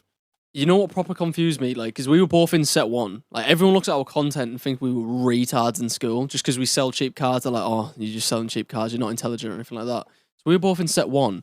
And like, when I was observing like all these intelligent people in society, a lot of the business owners was like school dropouts and stuff like that. Like millionaires, school Yeah. dropouts, don't have an education. They're all sort of like Zuckerberg, Gates. All of them. I've Even just- like top of the game. Like some of them like dyslexic as anything. Don't have a clue about. Didn't learn anything about that. Take And- one look at it and gone, fuck this. Yeah, and it didn't make sense to me because, like, oh yeah, because my mum and dad wanted me to be an accountant, and that's what I was initially pursuing, like, up until the age of like 14, 15. I was like, I'll be an accountant. But looking around, I was just like, it doesn't make any sense. Like, even an accountant, if they're the most sort of high up in society of intellect, why are they not millionaires as well? Yeah. Why are they not all business owners? Why do they not own this? Yeah. It didn't make any sense. The fucking NPC attitude, Yeah, isn't it? yeah, exactly. And no one could answer it. And just no one could answer it. And I was just like, I started thinking deeper and deeper and deeper on it. I was like, nah, fuck this. I'm not conforming. And I think that's where it stemmed from a lot, where I'm just like, and obviously it resembles in the content and what we say. I just hate conforming now to just the norm of doing shit.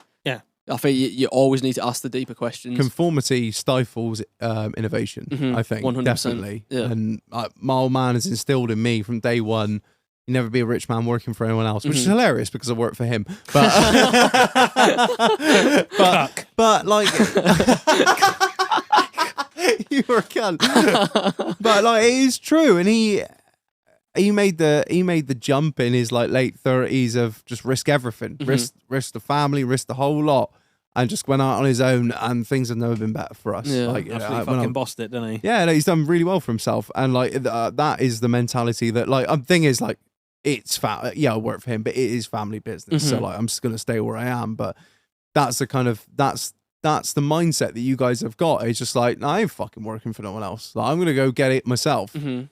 And even still, I think I've got no problem if you want it. It really, and this is where I think where I could talk for hours on it as well. I think societies, there's so much underlying problem because I don't think a lot of people understand like the reason why.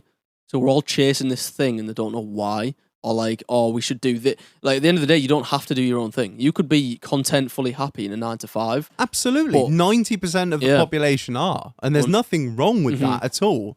But if you've got that thing in the back of your head Mhm. saying, "Go do it, go do Yeah. it, go do it, go do it," I'd rather try and fail Mhm. than to spend the rest of my life going, oh, what if? Yeah, 100%. And that's where it all stemmed from, really, just thinking a bit deeper on it. And yeah, since then, just been not looking back. And you literally just started flipping cars out of a driveway, and here you are now with this at 20. You're both 20. Yeah? Yep. That's fucking daft, isn't it?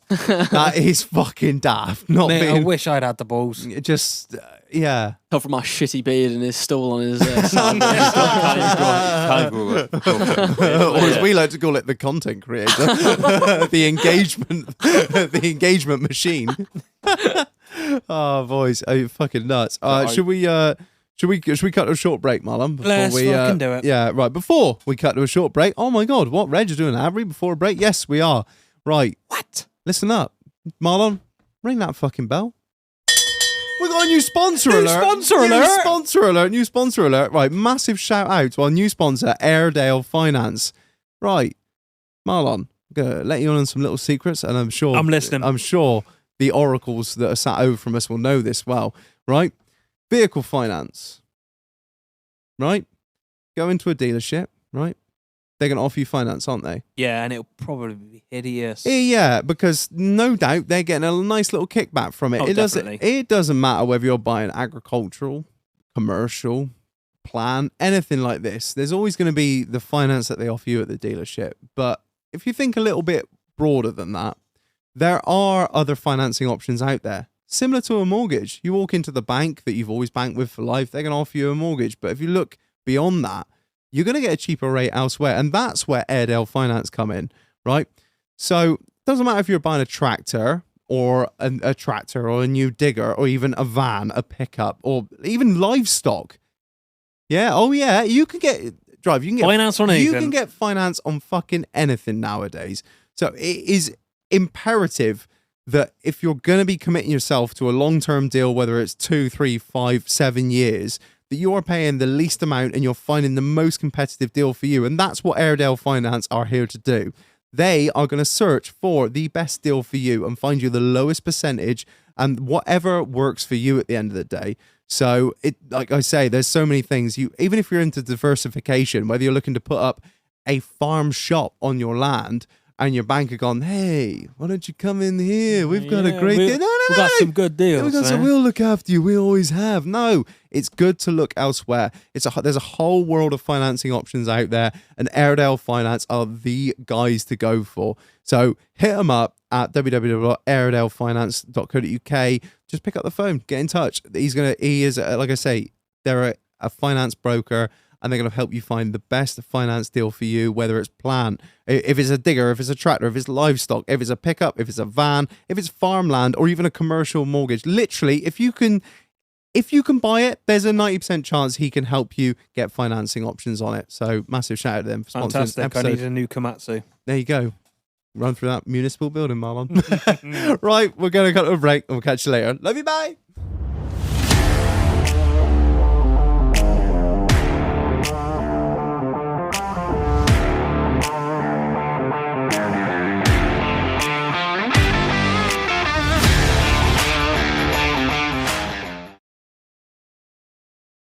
Welcome back. It's been a long break. We've spoken about a lot of things and a lot of stuff said.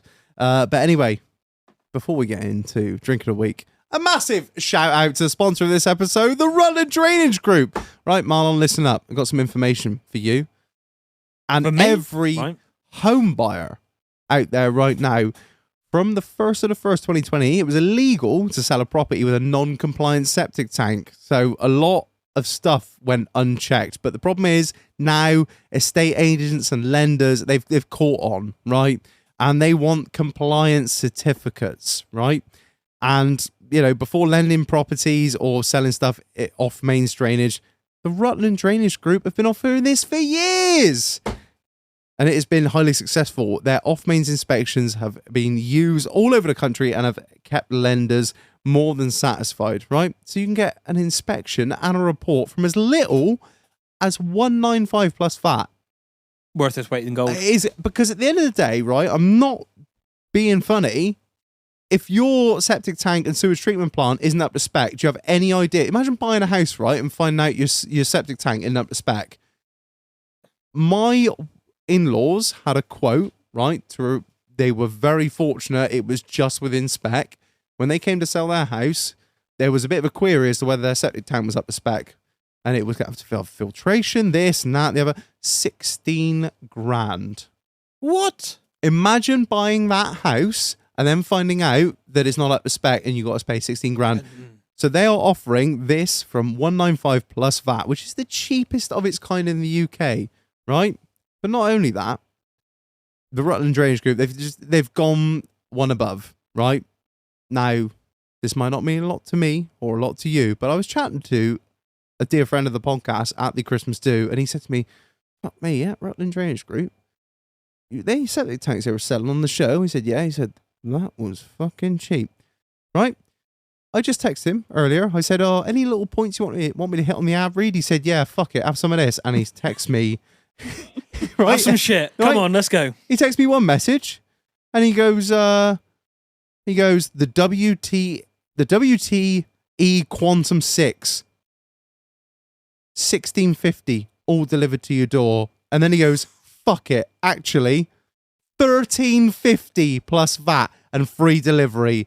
The cheapest you can get in the UK. So that is, we are being offered now the cheapest septic tank in the UK on this podcast. So the WTE Quantum 6. So if you need a shitmaster 5 million, 1350 plus VAT and free delivery. So I'm not being funny. If you're in the middle of doing up some barn that you're going to turn into your daughter's house on the farm, or you're right in the middle of doing a new build and you're like, shit, I need a septic tank, hit up the Rutland Drainage Group, because you will not find it cheaper in the UK. So I cannot thank them enough for the sponsorship of this episode. Big up the Rutland Drainage Group. Check them out, www.rdgdrains.com. All the links will be in the description. So link in bio, link in your nan's pants drawer. They're big up them. He sent me so much stuff, and he sent me so much stuff, and I was like, fuck it, this is going to be raw. So yeah, big up them for sponsoring this episode. Thank Just you very like much. the sewage. If you're after the poo men are there. So they're in the episode description. They're in the bio. Massive shout out to them for sponsoring this episode. Bosh. Right, Marlon. Drink of the week. What have we got? So, who sent it to us? We have a Thatcher's Zero. 0% Somerset cider, alcohol free. Without any further ado, Marlon, if you could please read the marketing bullshit. Thatcher's Zero is a golden, medium dry, alcohol free cider with appley aromas and crisp refreshment. Crafted using a selection of our favourite cider apples, the blend of traditional and modern varieties creates an alcohol-free cider with body, smoothness, and character. That's a little bit much for Thatcher's in my mind. I just want to be like, it's cider, and it don't get you pissed, so you can drive home. Word. Nonce. Yeah, people said it's free, didn't we? A little gift. It was, yeah. It was a little gift from our beer supplier. So big up, Jace, up at LWC in Wiltshire. Thank you for this, mate. Very kind of you. Yeah. I have been told it's shit in juice, but Oh, fantastic. everyone I spoke to go, "Oh, you're shit on that." So yeah, well, let's see what we reckon here. You. What flavour is it? Just like Apple. fizzy apple, isn't it? Basically? Yeah, just apple juice, really. Ooh, that's weird. That's odd. It's like you might as well just have Tango. Like honestly, you generally might as well have Tango. It's not.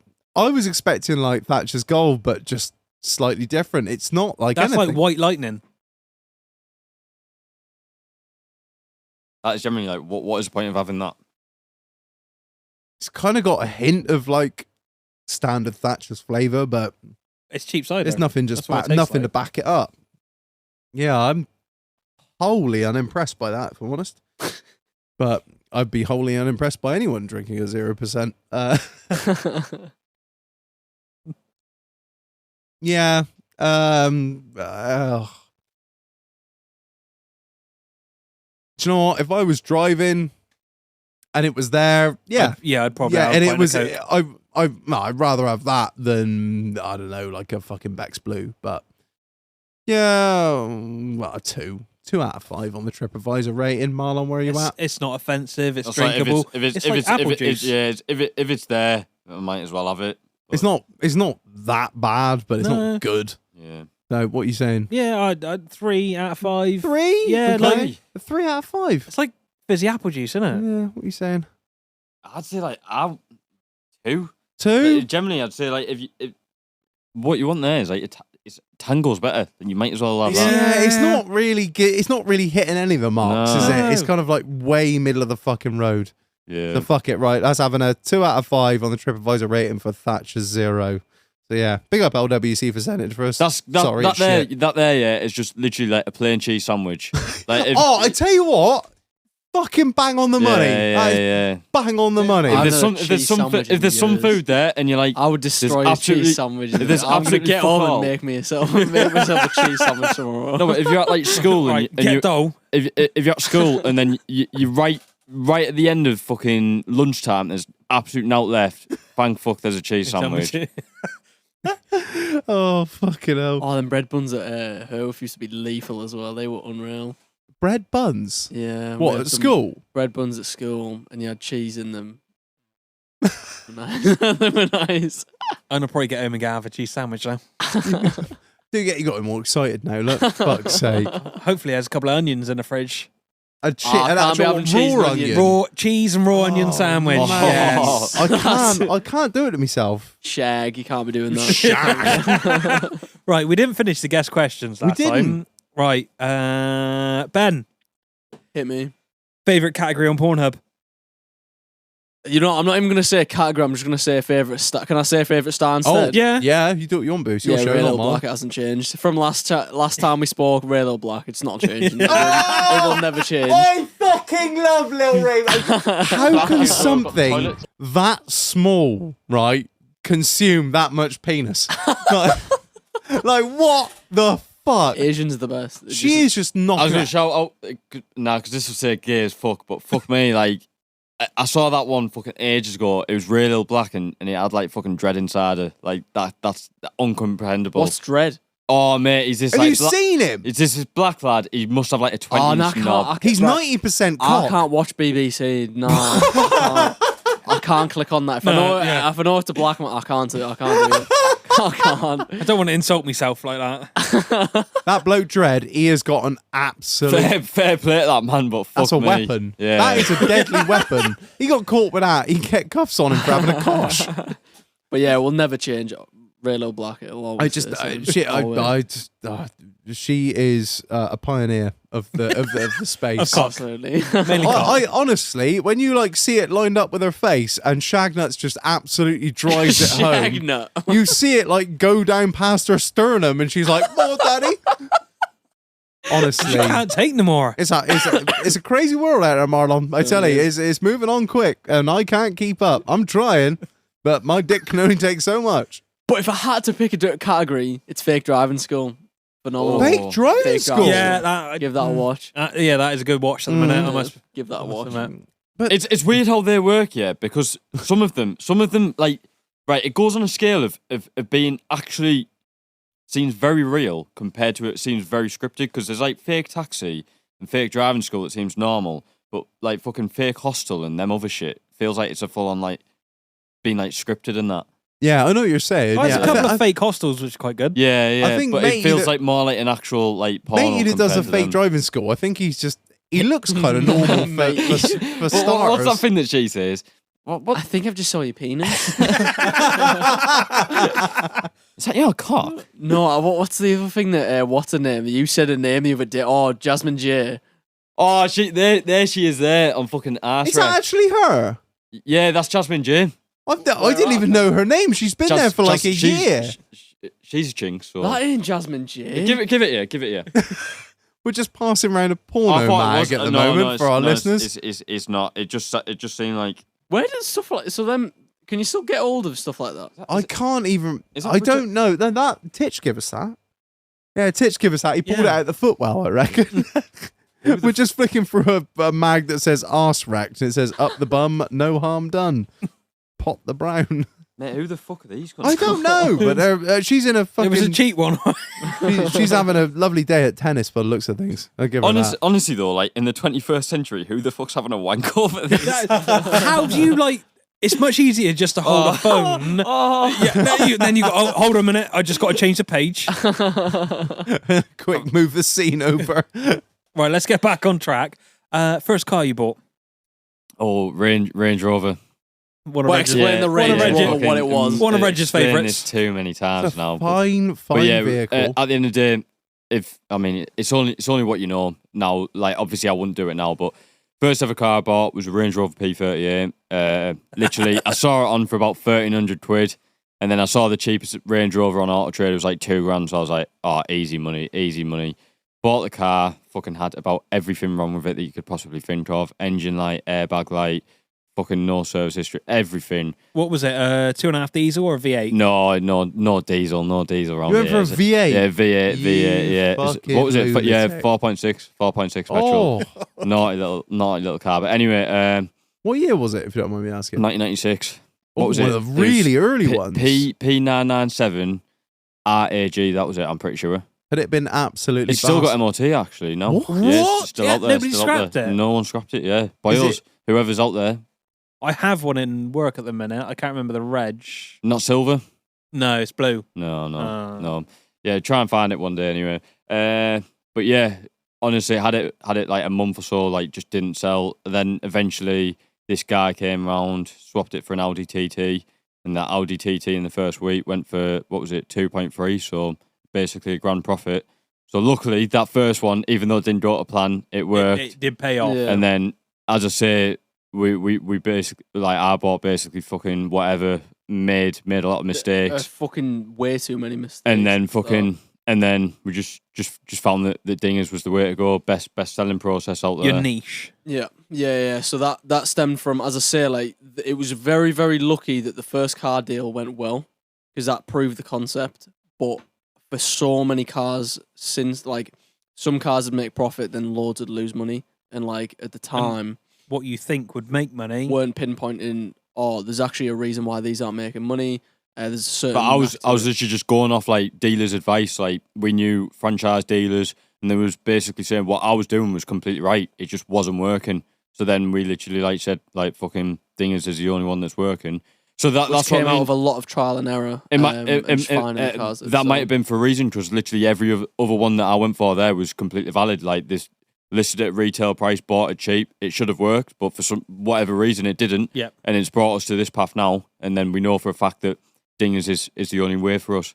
And every single time now, it's like week, maybe very maximum 2 weeks, and every car in between £300 to £600 profit every single time, and it just works every single time. Obviously, the occasional one might not work how you want it to, but yeah, it's 9 times out of 10 it goes to plan.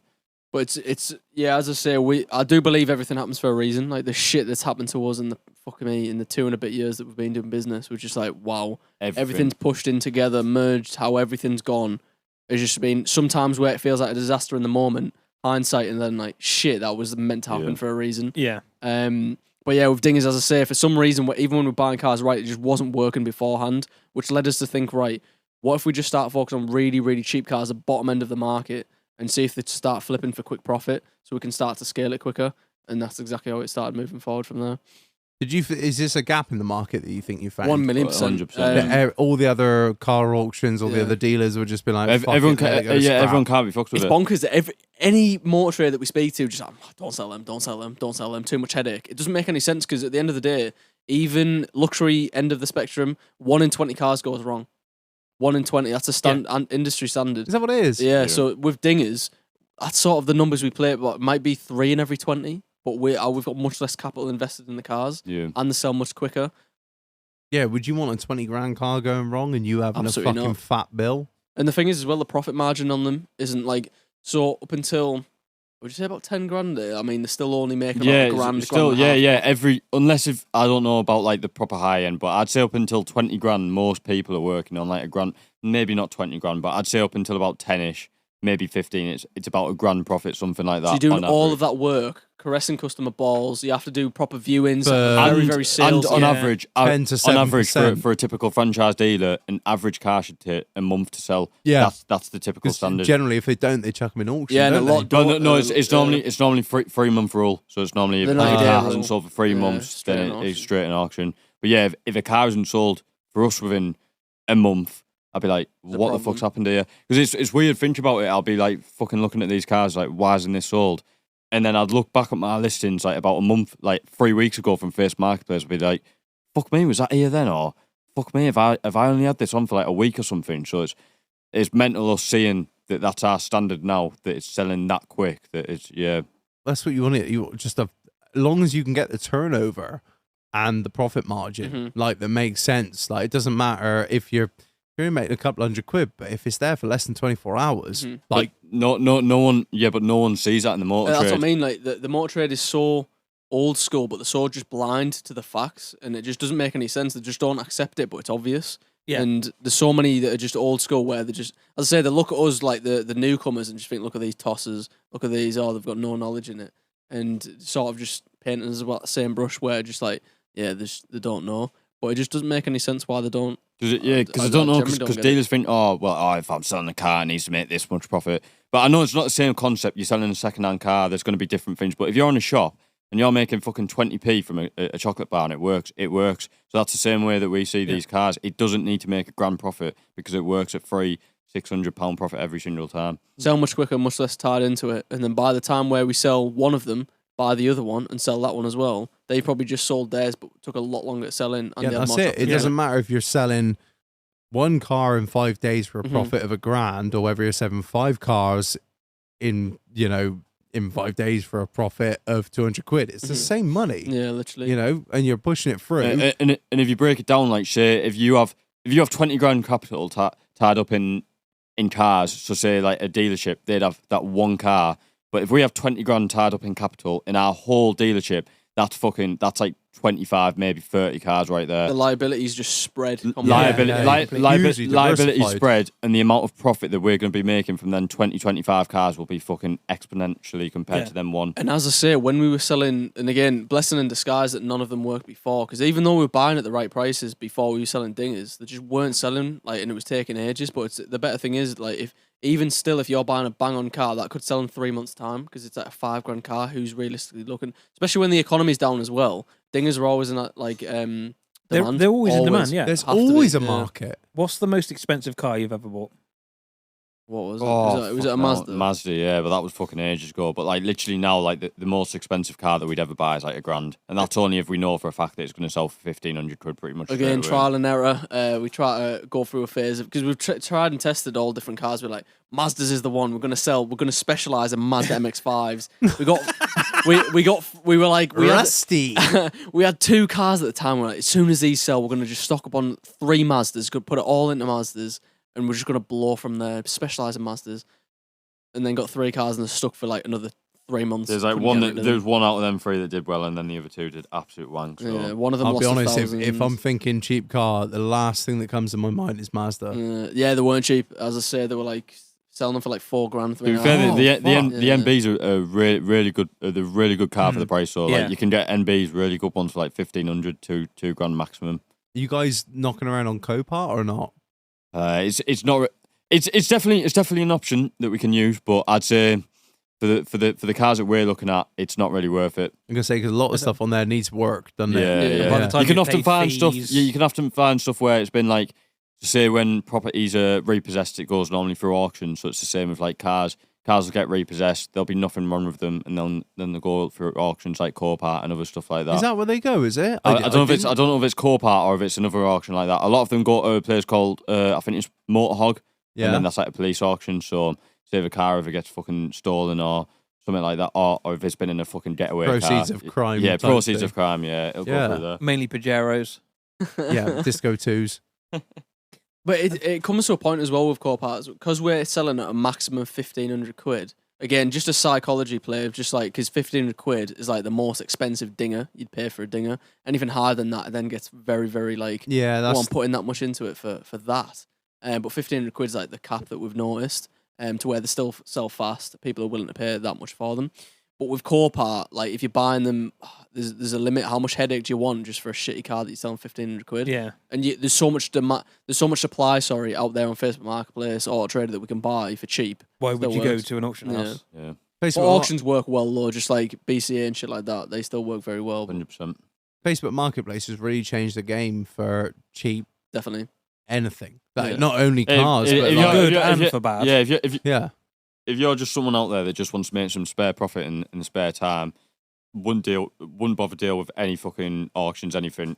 Easily find stuff on Facebook Marketplace. Have you found buying stuff on Facebook Marketplace? Is that hard work, or is it not too bad? You turn up with a wedge in your pocket, you drive the car home, job done, or it's normally pretty easy. But again, like as well with the selling part, you do get a lot of dosses at the same time. Like I've been, because normally I normally have to travel. I'd say at least half an hour for these. Normally around Leeds, Bradford, places like these. But I've travelled like an hour and a half, and then the sellers literally sold it just before I got there. So you do get dosses. You've wasted all that time to get down there. Yeah. I've done that before. When it literally we're all G'd up, we worked like fuck. Started early in the morning, done everything, and we were gonna go down and see this really nice Vogue SE P38. Bloke wanted like They never made a nice one. 6-7 grand for it. It's a fucking nice car. It had special wheels, Marlon. And literally we were just getting it, rang the bloke, and he was like, "I ain't gonna mess you around." Bloke's come in with 7 grand cash, and he's taking all right, and he's taking it home. And I was like, "Do you know what, mate? I appreciate you fucking letting me know because like." I'll be honest, like if I hadn't have rang him, I'd have rocked up there. He ain't gonna take that fucking Auto Trader advert down, is he? By the time I got there, so but yeah, I guess you see it Probably from both saved sides. your skin there. What? He probably saved your skin a little. It would have been a lovely addition to the museum, Marl, please, sir. But yeah, what we also try and do, but as I say, as we scale much larger, that's when auctions will start to come in, where we've built systems in place where as we start to use them, it'll be much more efficient to bring cars in. But at the moment as well, we just try and focus on connections in the industry that can supply us cars as well cheap. But that's what I'm saying with like with other people our age, like just don't even bother with the headaches. So like auction, I know we say they can be used in that, but Facebook Marketplace, if you just want to get into car flipping, there's fucking like if you're selling one a week or two a week, yeah. easy, just Facebook Marketplace. And just, not anyone could do it, like literally anyone. As I say, we're just not mechanical minded at all. As long as you can fucking use a little scrub and take a photo with your phone, everyone's got easy money. Do you find yourself buying cars off other dealers at trading stuff? 100%, really? all the time, all the time. They're the connections we try and build, just as many as possible. Just if you've got anything under X, give me a ring. You found with people in the trade, there's lots of criteria of different types of people that want to get rid of these. So there's obviously reasons why they would. So obviously the main one is they work for a dealership. Well, they've got a dealership that sells much more expensive cars. They're taking X in on trade. But basically, you meet a lot of people that are really good people, and a lot of people in the trade either A, don't want to deal with customers, or B, just want to make like a small margin. So that they're like us, but they'll see it even smaller. So they might get a car for like 400. We'll buy it off them for like 600-700, and then we'll sell it for 1,500. So people half the time, if they're making 200-300 quid, it's like that's me done for the day. Yeah, that's it. If they do that continuously every single day, don't have to deal with customers, and they're getting easy money. So it is what it is. I think when you're in business like yourselves and like myself to a point, it's we see it as like you literally said there straight off the bat. Like he's making a couple hundred quid, I'm making a couple hundred quid. Everyone's happy. Yeah. But like you were saying at the start of the show, like matey that you put that video up, but I bought this car for X and I've sold it for this and I've made them this much profit. Why is it that the general public or people that aren't in business per se don't like to see you making money out of them? I think it's just like it's just a psychological thing, because as you say there, you've done me over. Yeah, I think it's just intensified when they see it on a video, because say even with trade, like say if someone's coming around and say, "Oh, I'm buying this because I'm in the trade, I'm going to make a bit more money," it's just ego kind of taking over. It's like, is he having me on here? So I think it's just that there, the fact that someone's making money out of you is kind of a bit offensive. I guess. Like that's it.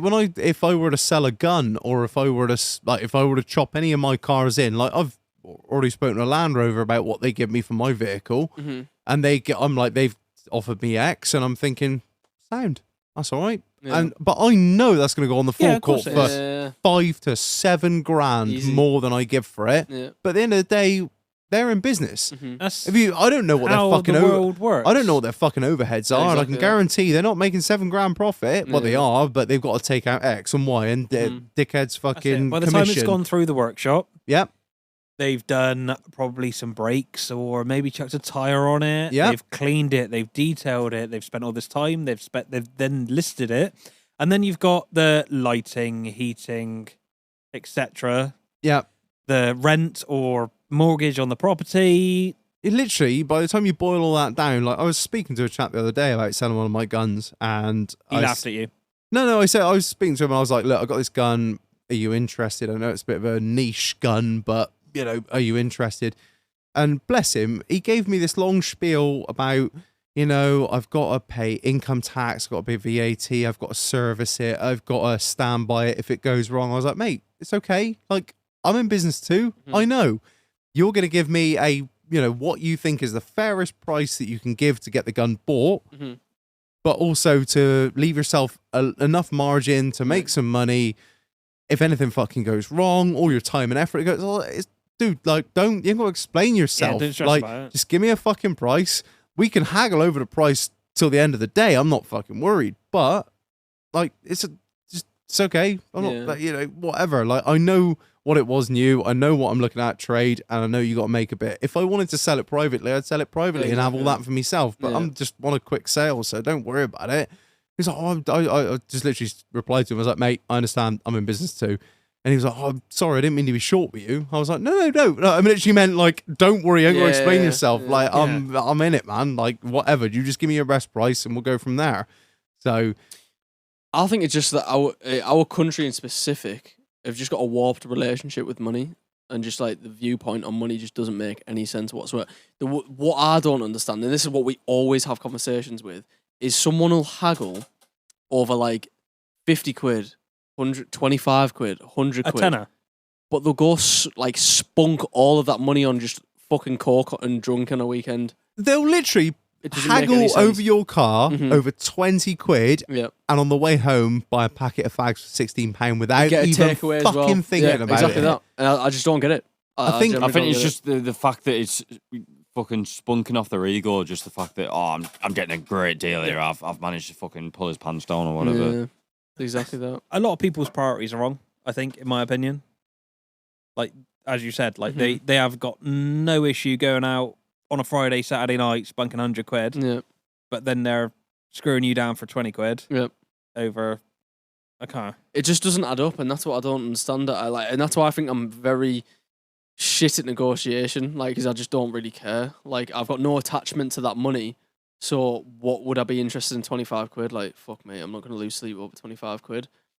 And too many people would feel offended if you don't. Do you know what I mean? I sold a bike last year. I think it was up for 1,100 quid, something like that. Somebody offered me £500. I said I would rather push it out into the road and set it on fire because I get more enjoyment out of that. Yeah. He didn't really like that. And then some of them are just bonkers like that. Some of them are mad. What's been the hardest car you've had to sell? As in what sense, sorry? To fucking get rid of. Either the longest it's sat around or the hardest you've had to work to get it shifted. It would have been that Mazda that you fucking made a mistake on that was just customized to fuck. True. But it didn't modified realise. cars. I tell you what though, the other day it worked out. It was a good deal in the end, but I had this sort of like, it was a Ford Fiesta ST, but it was kind of like a van sort of thing. So it was like a diesel yeah, I know van. the ones. I know exactly what you're talking about. Commercial spec. Converted, yeah, That yeah. black one. Yeah, black one. So I did mention. Bill Barton is mad for a commercial spec Fiesta. basically in the end, whatchamacallit, what happened was this guy came. He wasted so much time. He was supposed to get here at like 9 a.m. Said, "Oh, I can't find it, mate." I gave him fucking detailed directions for it, and then he must have been. It is hard to find our place, to be fair. He must have been travelling about an hour trying to find that place, back and forth. Oh my God. And then he was like, in the end, mate, I was like, I've got another car to look at in town, so have a look at that. He's like, oh, all right, sound. And then I just went on with my day.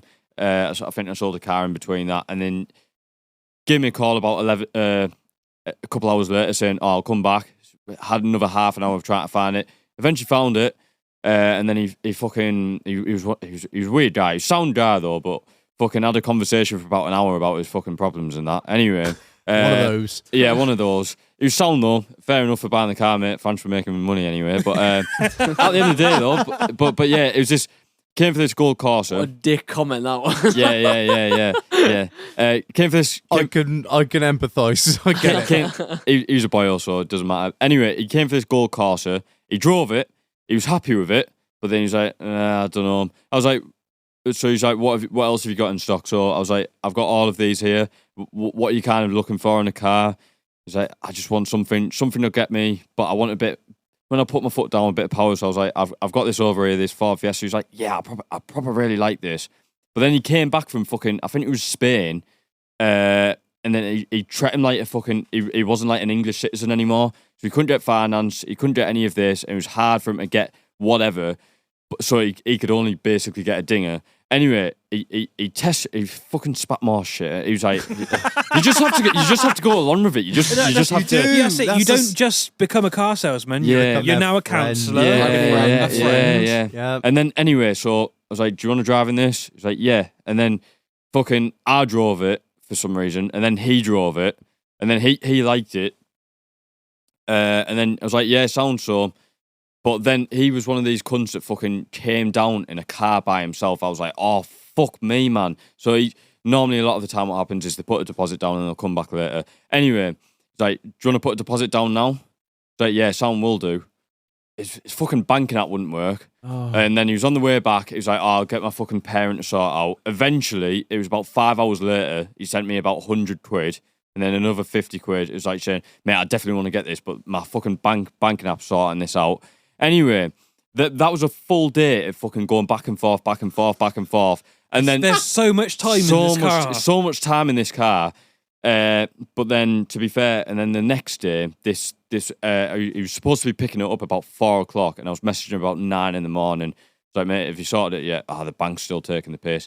Then this was back and forth the whole day. And then finally, he sorted it. And luckily, the final transaction was like straight away. But yeah, made good money with that car, so I wasn't really that arsed. King hell. But yeah, that was a long one recently. Day in the life. I'm gonna say, literally, it's that's not an just insight. a quick turnaround. No, There's a lot. 2-3 hours of messaging, The schmoozing, just like you say, they kind of sell themselves. But if you've got somebody there, you're gonna want to sell something. Some people just talk for ages. But yeah, but on the other side of the scale, like hardest cars to sell, like literally, like now it's very rare. Like we had a course the other week. I think we had that for like a month or so. We had this fucking sack of shit Rover that was here for a while. I saw. Yeah. Oh, the Rover. The red one. Yeah, red one. That wasn't there for that long. But to be fair, mate, honestly, with dinger prices, we bought that for like 300 quid, so we weren't really that arsed. Eventually got like 500 or 600. I can't remember what. So you did all right on that, but it just took a while to sell. With them, Rover anymore. you'd happily buy like 900 of them because they just cost nothing. Yeah, and you just saw them just sat there. You know you're going to sit on a Yeah. profit anyway because you can scrap it and get your money back anyway. Like I got a Chevrolet Aveo like the other day. Fucking, it's like Chevrolet what? Aveo.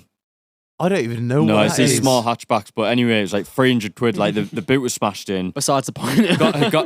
got a new boot, and then all in I've got like 350 or something in that. So yeah, you can get dingers really cheap. But yeah, as I said, maximum that we ever have them in is like a month, and that's rare. That's like, when there's that's a problem if it's a month. Like there should be 2 weeks. Like really. 2 weeks. Yeah. That's 2 your weeks. But sort I of- always base it off because when I always list it on Facebook, Gumtree, and then Auto Trader. The only one that you have to pay for because Auto Trader are a bunch of fucking cunts. They are. They just charge extortionate fees. Yeah. Anyway, they normally do different prices. Fucking 6 weeks is like 70 quid or something. What? But I normally do it where I purchase 2 week ad. And then obviously I always expect them to sell in 2 weeks. So that's why I do it. And then if it doesn't, I have to buy another ad. And it's like, why the fuck hasn't this sold in 2 weeks? What would you say would be your top 5 car? If you Cars, saw yeah, it, you'd yeah. buy it. The thing is, all of these are shit, and I fucking hate these cars. But I get a boner over the fact if someone's got them because they sell so well. So I'd say Vauxhall Corsa. C that? or D? C? Sorry. See? No, C's are absolute wank. Corsa C's are rotten and they're fucking they don't unless they're the low mileage. They're just wank to sell. Corsa D's are unbelievable. 2007s are getting a bit harder to sell now, but 2008s, 2009s, 2010s, they're good. Toyota Yaris is a goat. Honestly, up near us, I think, because it's kind of like an Asian sort of community that loves them. But anyway, you could have like a That fucking Japanese engineering. yeah. Honestly, you could have like an 04 on about 100k miles, and you get 1,500 quid for it all day long. Really good. A fucking 20-year-old Prime car. ram raid car. Well, I don't know about that. Like, and then Got the £1 million crop in there. beaded seat cover. Micros are unbelievable as long as they're not above £1,000. But micros, honestly, if you got a micro in like low mileage for £1,000, it'll sell for like within a day. Ford Fiestas, and I'm trying to think, is there one more? Ford Vauxhall Corsas, Ford Fiestas, Seat Ibizas, they're really good as well. They shift as well, don't they? Yeah. I think the reason is if you this is good for young drivers now, because I think certain cars, just because of it's very, very popular for a young driver, they start for the insurance groups, they're really expensive. So I think there's a new emerging types of cars that are coming in that are low insurance groups, and people are starting to get up that it's like still cheap insurance. So Seat Ibizas, for some reason, compared to like a Polo or a Corsa, are much more cheaper, and that's why I think they sell really quick. Do you do a lot with C1s and the 107s? Yeah, they're unreal as well. Yeah, they just don't die. Yeah. We were literally talking about this in the break, weren't we? Obviously, there's certain criteria of what. Oh, bit my tongue. Anyway, there's certain criteria of. Man spitting lyrics here. Vacuums where we've got the toilets. But no, there's certain criteria of why cars sell really quick. Or obviously, there's certain criteria why you think, a car should sell really, really fast, but it hasn't. So say if it's like a Corsa, but it's like a 1.6, that's why it hasn't sold, something like that. Or it's a bigger engine size. But so on the Peugeot 107s, Toyota Airedales, and Citroen C1s, most of them, I think all of them are basically 1 litres. Yeah. They're really good on fuel, £30 tax bracket, and they sell really cheap. It's fucking mad, isn't it? It's mad. If you can't afford to keep one of them, shouldn't be able to have a car. Yeah, just don't have a car. Like you can't then complain when we're at the cheapest end of the market. Like it doesn't even make any sense. If I can't afford an iPhone now, I'm not going to complain by buying an iPhone on Facebook Marketplace. How can you do that? Imagine not being able to maintain like a C1 or something. No, it's mental. It's crazy, isn't it? You met my wife. Wheel bearing. Wheel bearings are like £11. Well, the thing is, because like all of them like basically the same car, so it's like, a lot of the parts. Everything's interchangeable. But I remember I bought one from it's unreal on fuel. I bought one from fucking Burnley. That's like a 2-hour drive from us. It like put like tenner in it. It's easy. So they just don't stop. Unreal. Yeah. They run on a litre of oil. They do.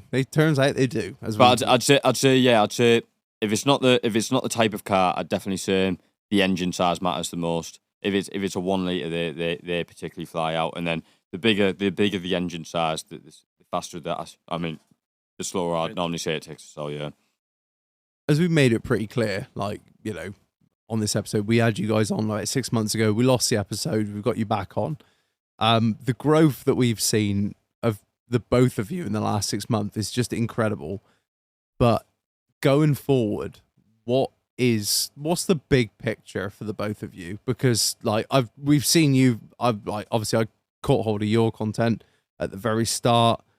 And like to see you from then to now, it's just gone fucking nuts. And I'm interested to see where you are in another 6 months. But what is like long term down the line? Have you got big picture goals? Yeah, very, very, very big picture goals. I was gonna say you seem like the kind of guys who have really got something up there that you're just fucking motoring towards. Yeah. So it has all been mapped out. There's like, have you ever seen the Walt Disney like vision board map where he's got like spirals everywhere? Yeah. The whole empire. That's definitely what we've mapped out. So it is like thought behind what we're doing, but it is mapped out to the £1 billion empire that we're looking to create. Really, no stopping. The thing is, I'm not, and I don't think like certainly Chris isn't either. We're not money motivated to that extent. It's what we're creating, what we're building. So there's a lot of things what we want to do, charity foundation, etc., that we want to build in the future, where the money is literally just a tool to do that. So yeah, that £1 billion empire to then use the money as a vehicle, no pun intended. To do the shit that we want to do. What were you going to say? Yeah, as I say, like money tied in, and I think like we're completely different to even business owners within that. Like not money motivated at all, but obviously we are money motivated within business. So a lot of the shit that I see other business owners saying to me, like saying you should at least have a retirement fund, have a nice car, all of this. I just don't see the point. Any large amount of money goes all straight back in. Straight back in. Yeah, it's interesting to see it from you guys because that's the kind of without getting too into the weeds of what we do, Marlon. But like, it's different, but we can draw parallels because myself and Marlon obviously both got jobs that you guys are literally doing this to fund yourselves, but not only fund the business, but myself and Marlon with this show, we've plowed every single penny we've had from the show back into the show. Straight back into that's it. Like because- we've taken nothing out because We knew it was we're the not money orientated. Mm-hmm. we knew it was the only way that it was going to grow is if we continued to plow it in. The moment we started seeing good numbers coming up on our screens, and we thought, oh, well, that could pay for this of my house, and Marlon thought, oh, this could pay for this next escort or whatever. You know, I don't need another escort. Well, yeah, but you're Best to instantly ride by herself. you're instantly limiting what Yeah. this thing The is growth, that you're yeah, doing. absolutely, Yeah, and the that- growth, exactly. Yeah, exactly that. You're instantly limiting it. And that's a problem, I think, a lot in society as well, where people pursuing these certain things where they don't really know the why and the intention behind it. I think a lot of people are chasing money because they just want to try and flex on other people of this just is what I've got. Buy Yeah. the new X or the Y. As soon as or- they see a little bit of money coming through, they're like, "Oh, we'll take that out," and then they wonder why it falls flat. And they're not digging deep enough as to why that. Because if they dig deep enough to, why do you want to even flex on other people with these material objects? They'd understand it's just a me problem. And that's that's that it. needs Nobody to be else uncovered. gives a shit. No one does it? cares. And the thing is as well, everyone's pursuing these like materialistic goal. And then you see someone in a Ferrari and they're like, oh, what a fucking dickhead. Yet they want to be in the Ferrari anyway. It doesn't make any sense. Society in a nutshell. It's just built like that. It doesn't make any sense. They need to uncover it what they actually want. Because as I said before, not everyone wants to build a certain thing. Some people might go to a 9-to-5 job and be absolutely buzzing with that and be happy. But it all starts with really the reason why anyway. So I don't really know how the fuck did that? There was a point to that. What I was even saying.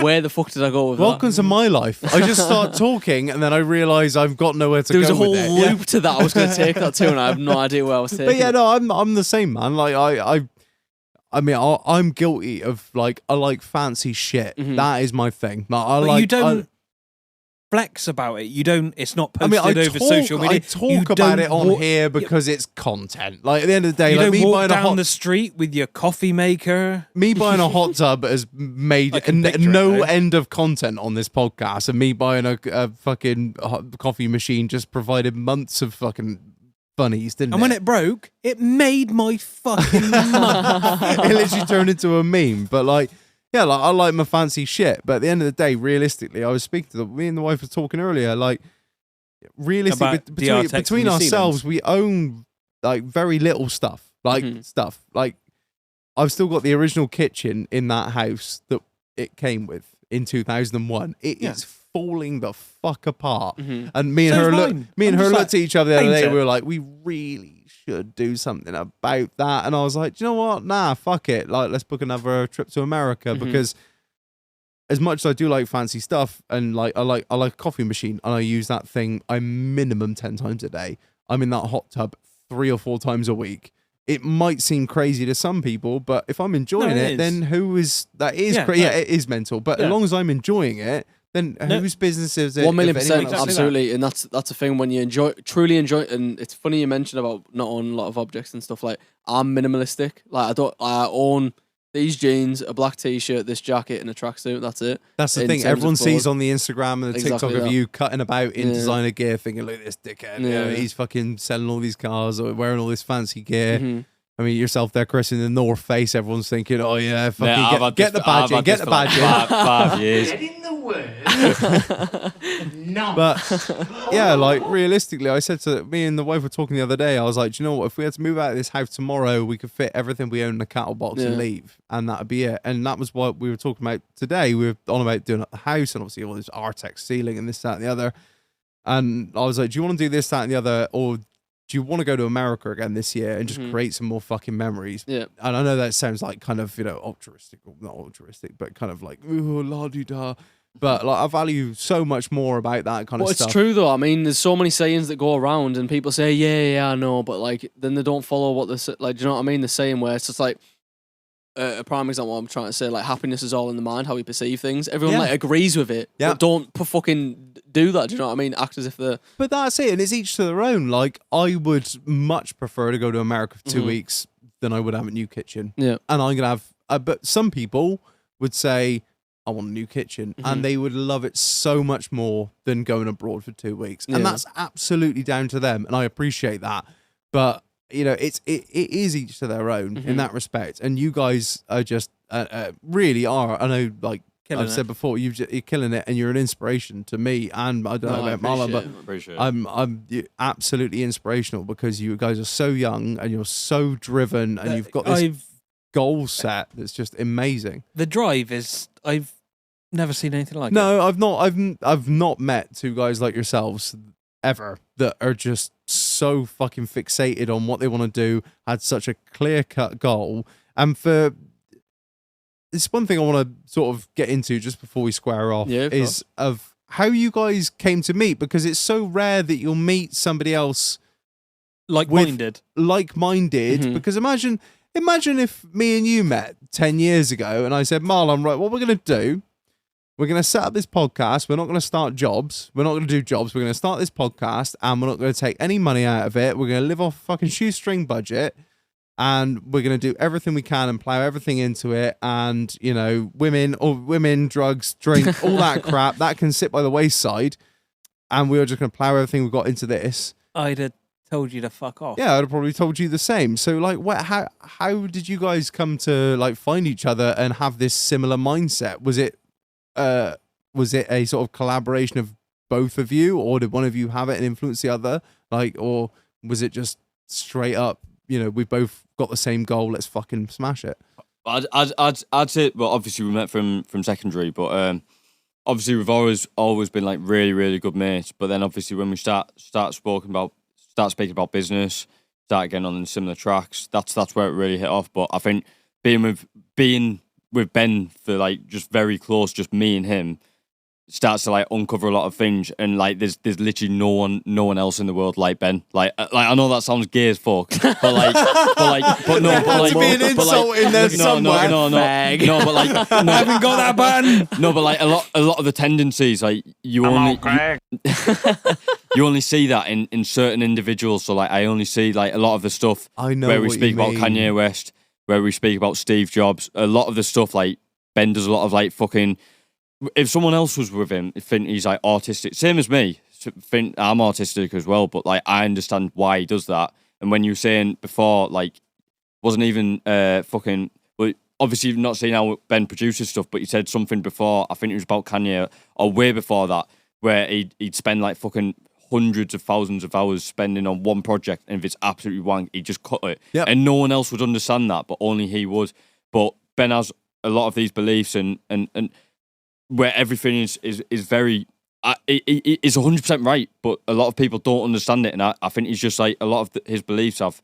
I mean, we speak about a lot of stuff together, but I've just kind of like influence, and I think everything that he says is spot on. I think you guys mirror each other so well as well, because not only have you got the same sort of long-term goal and the same sort of current goals, but you just work so brilliantly.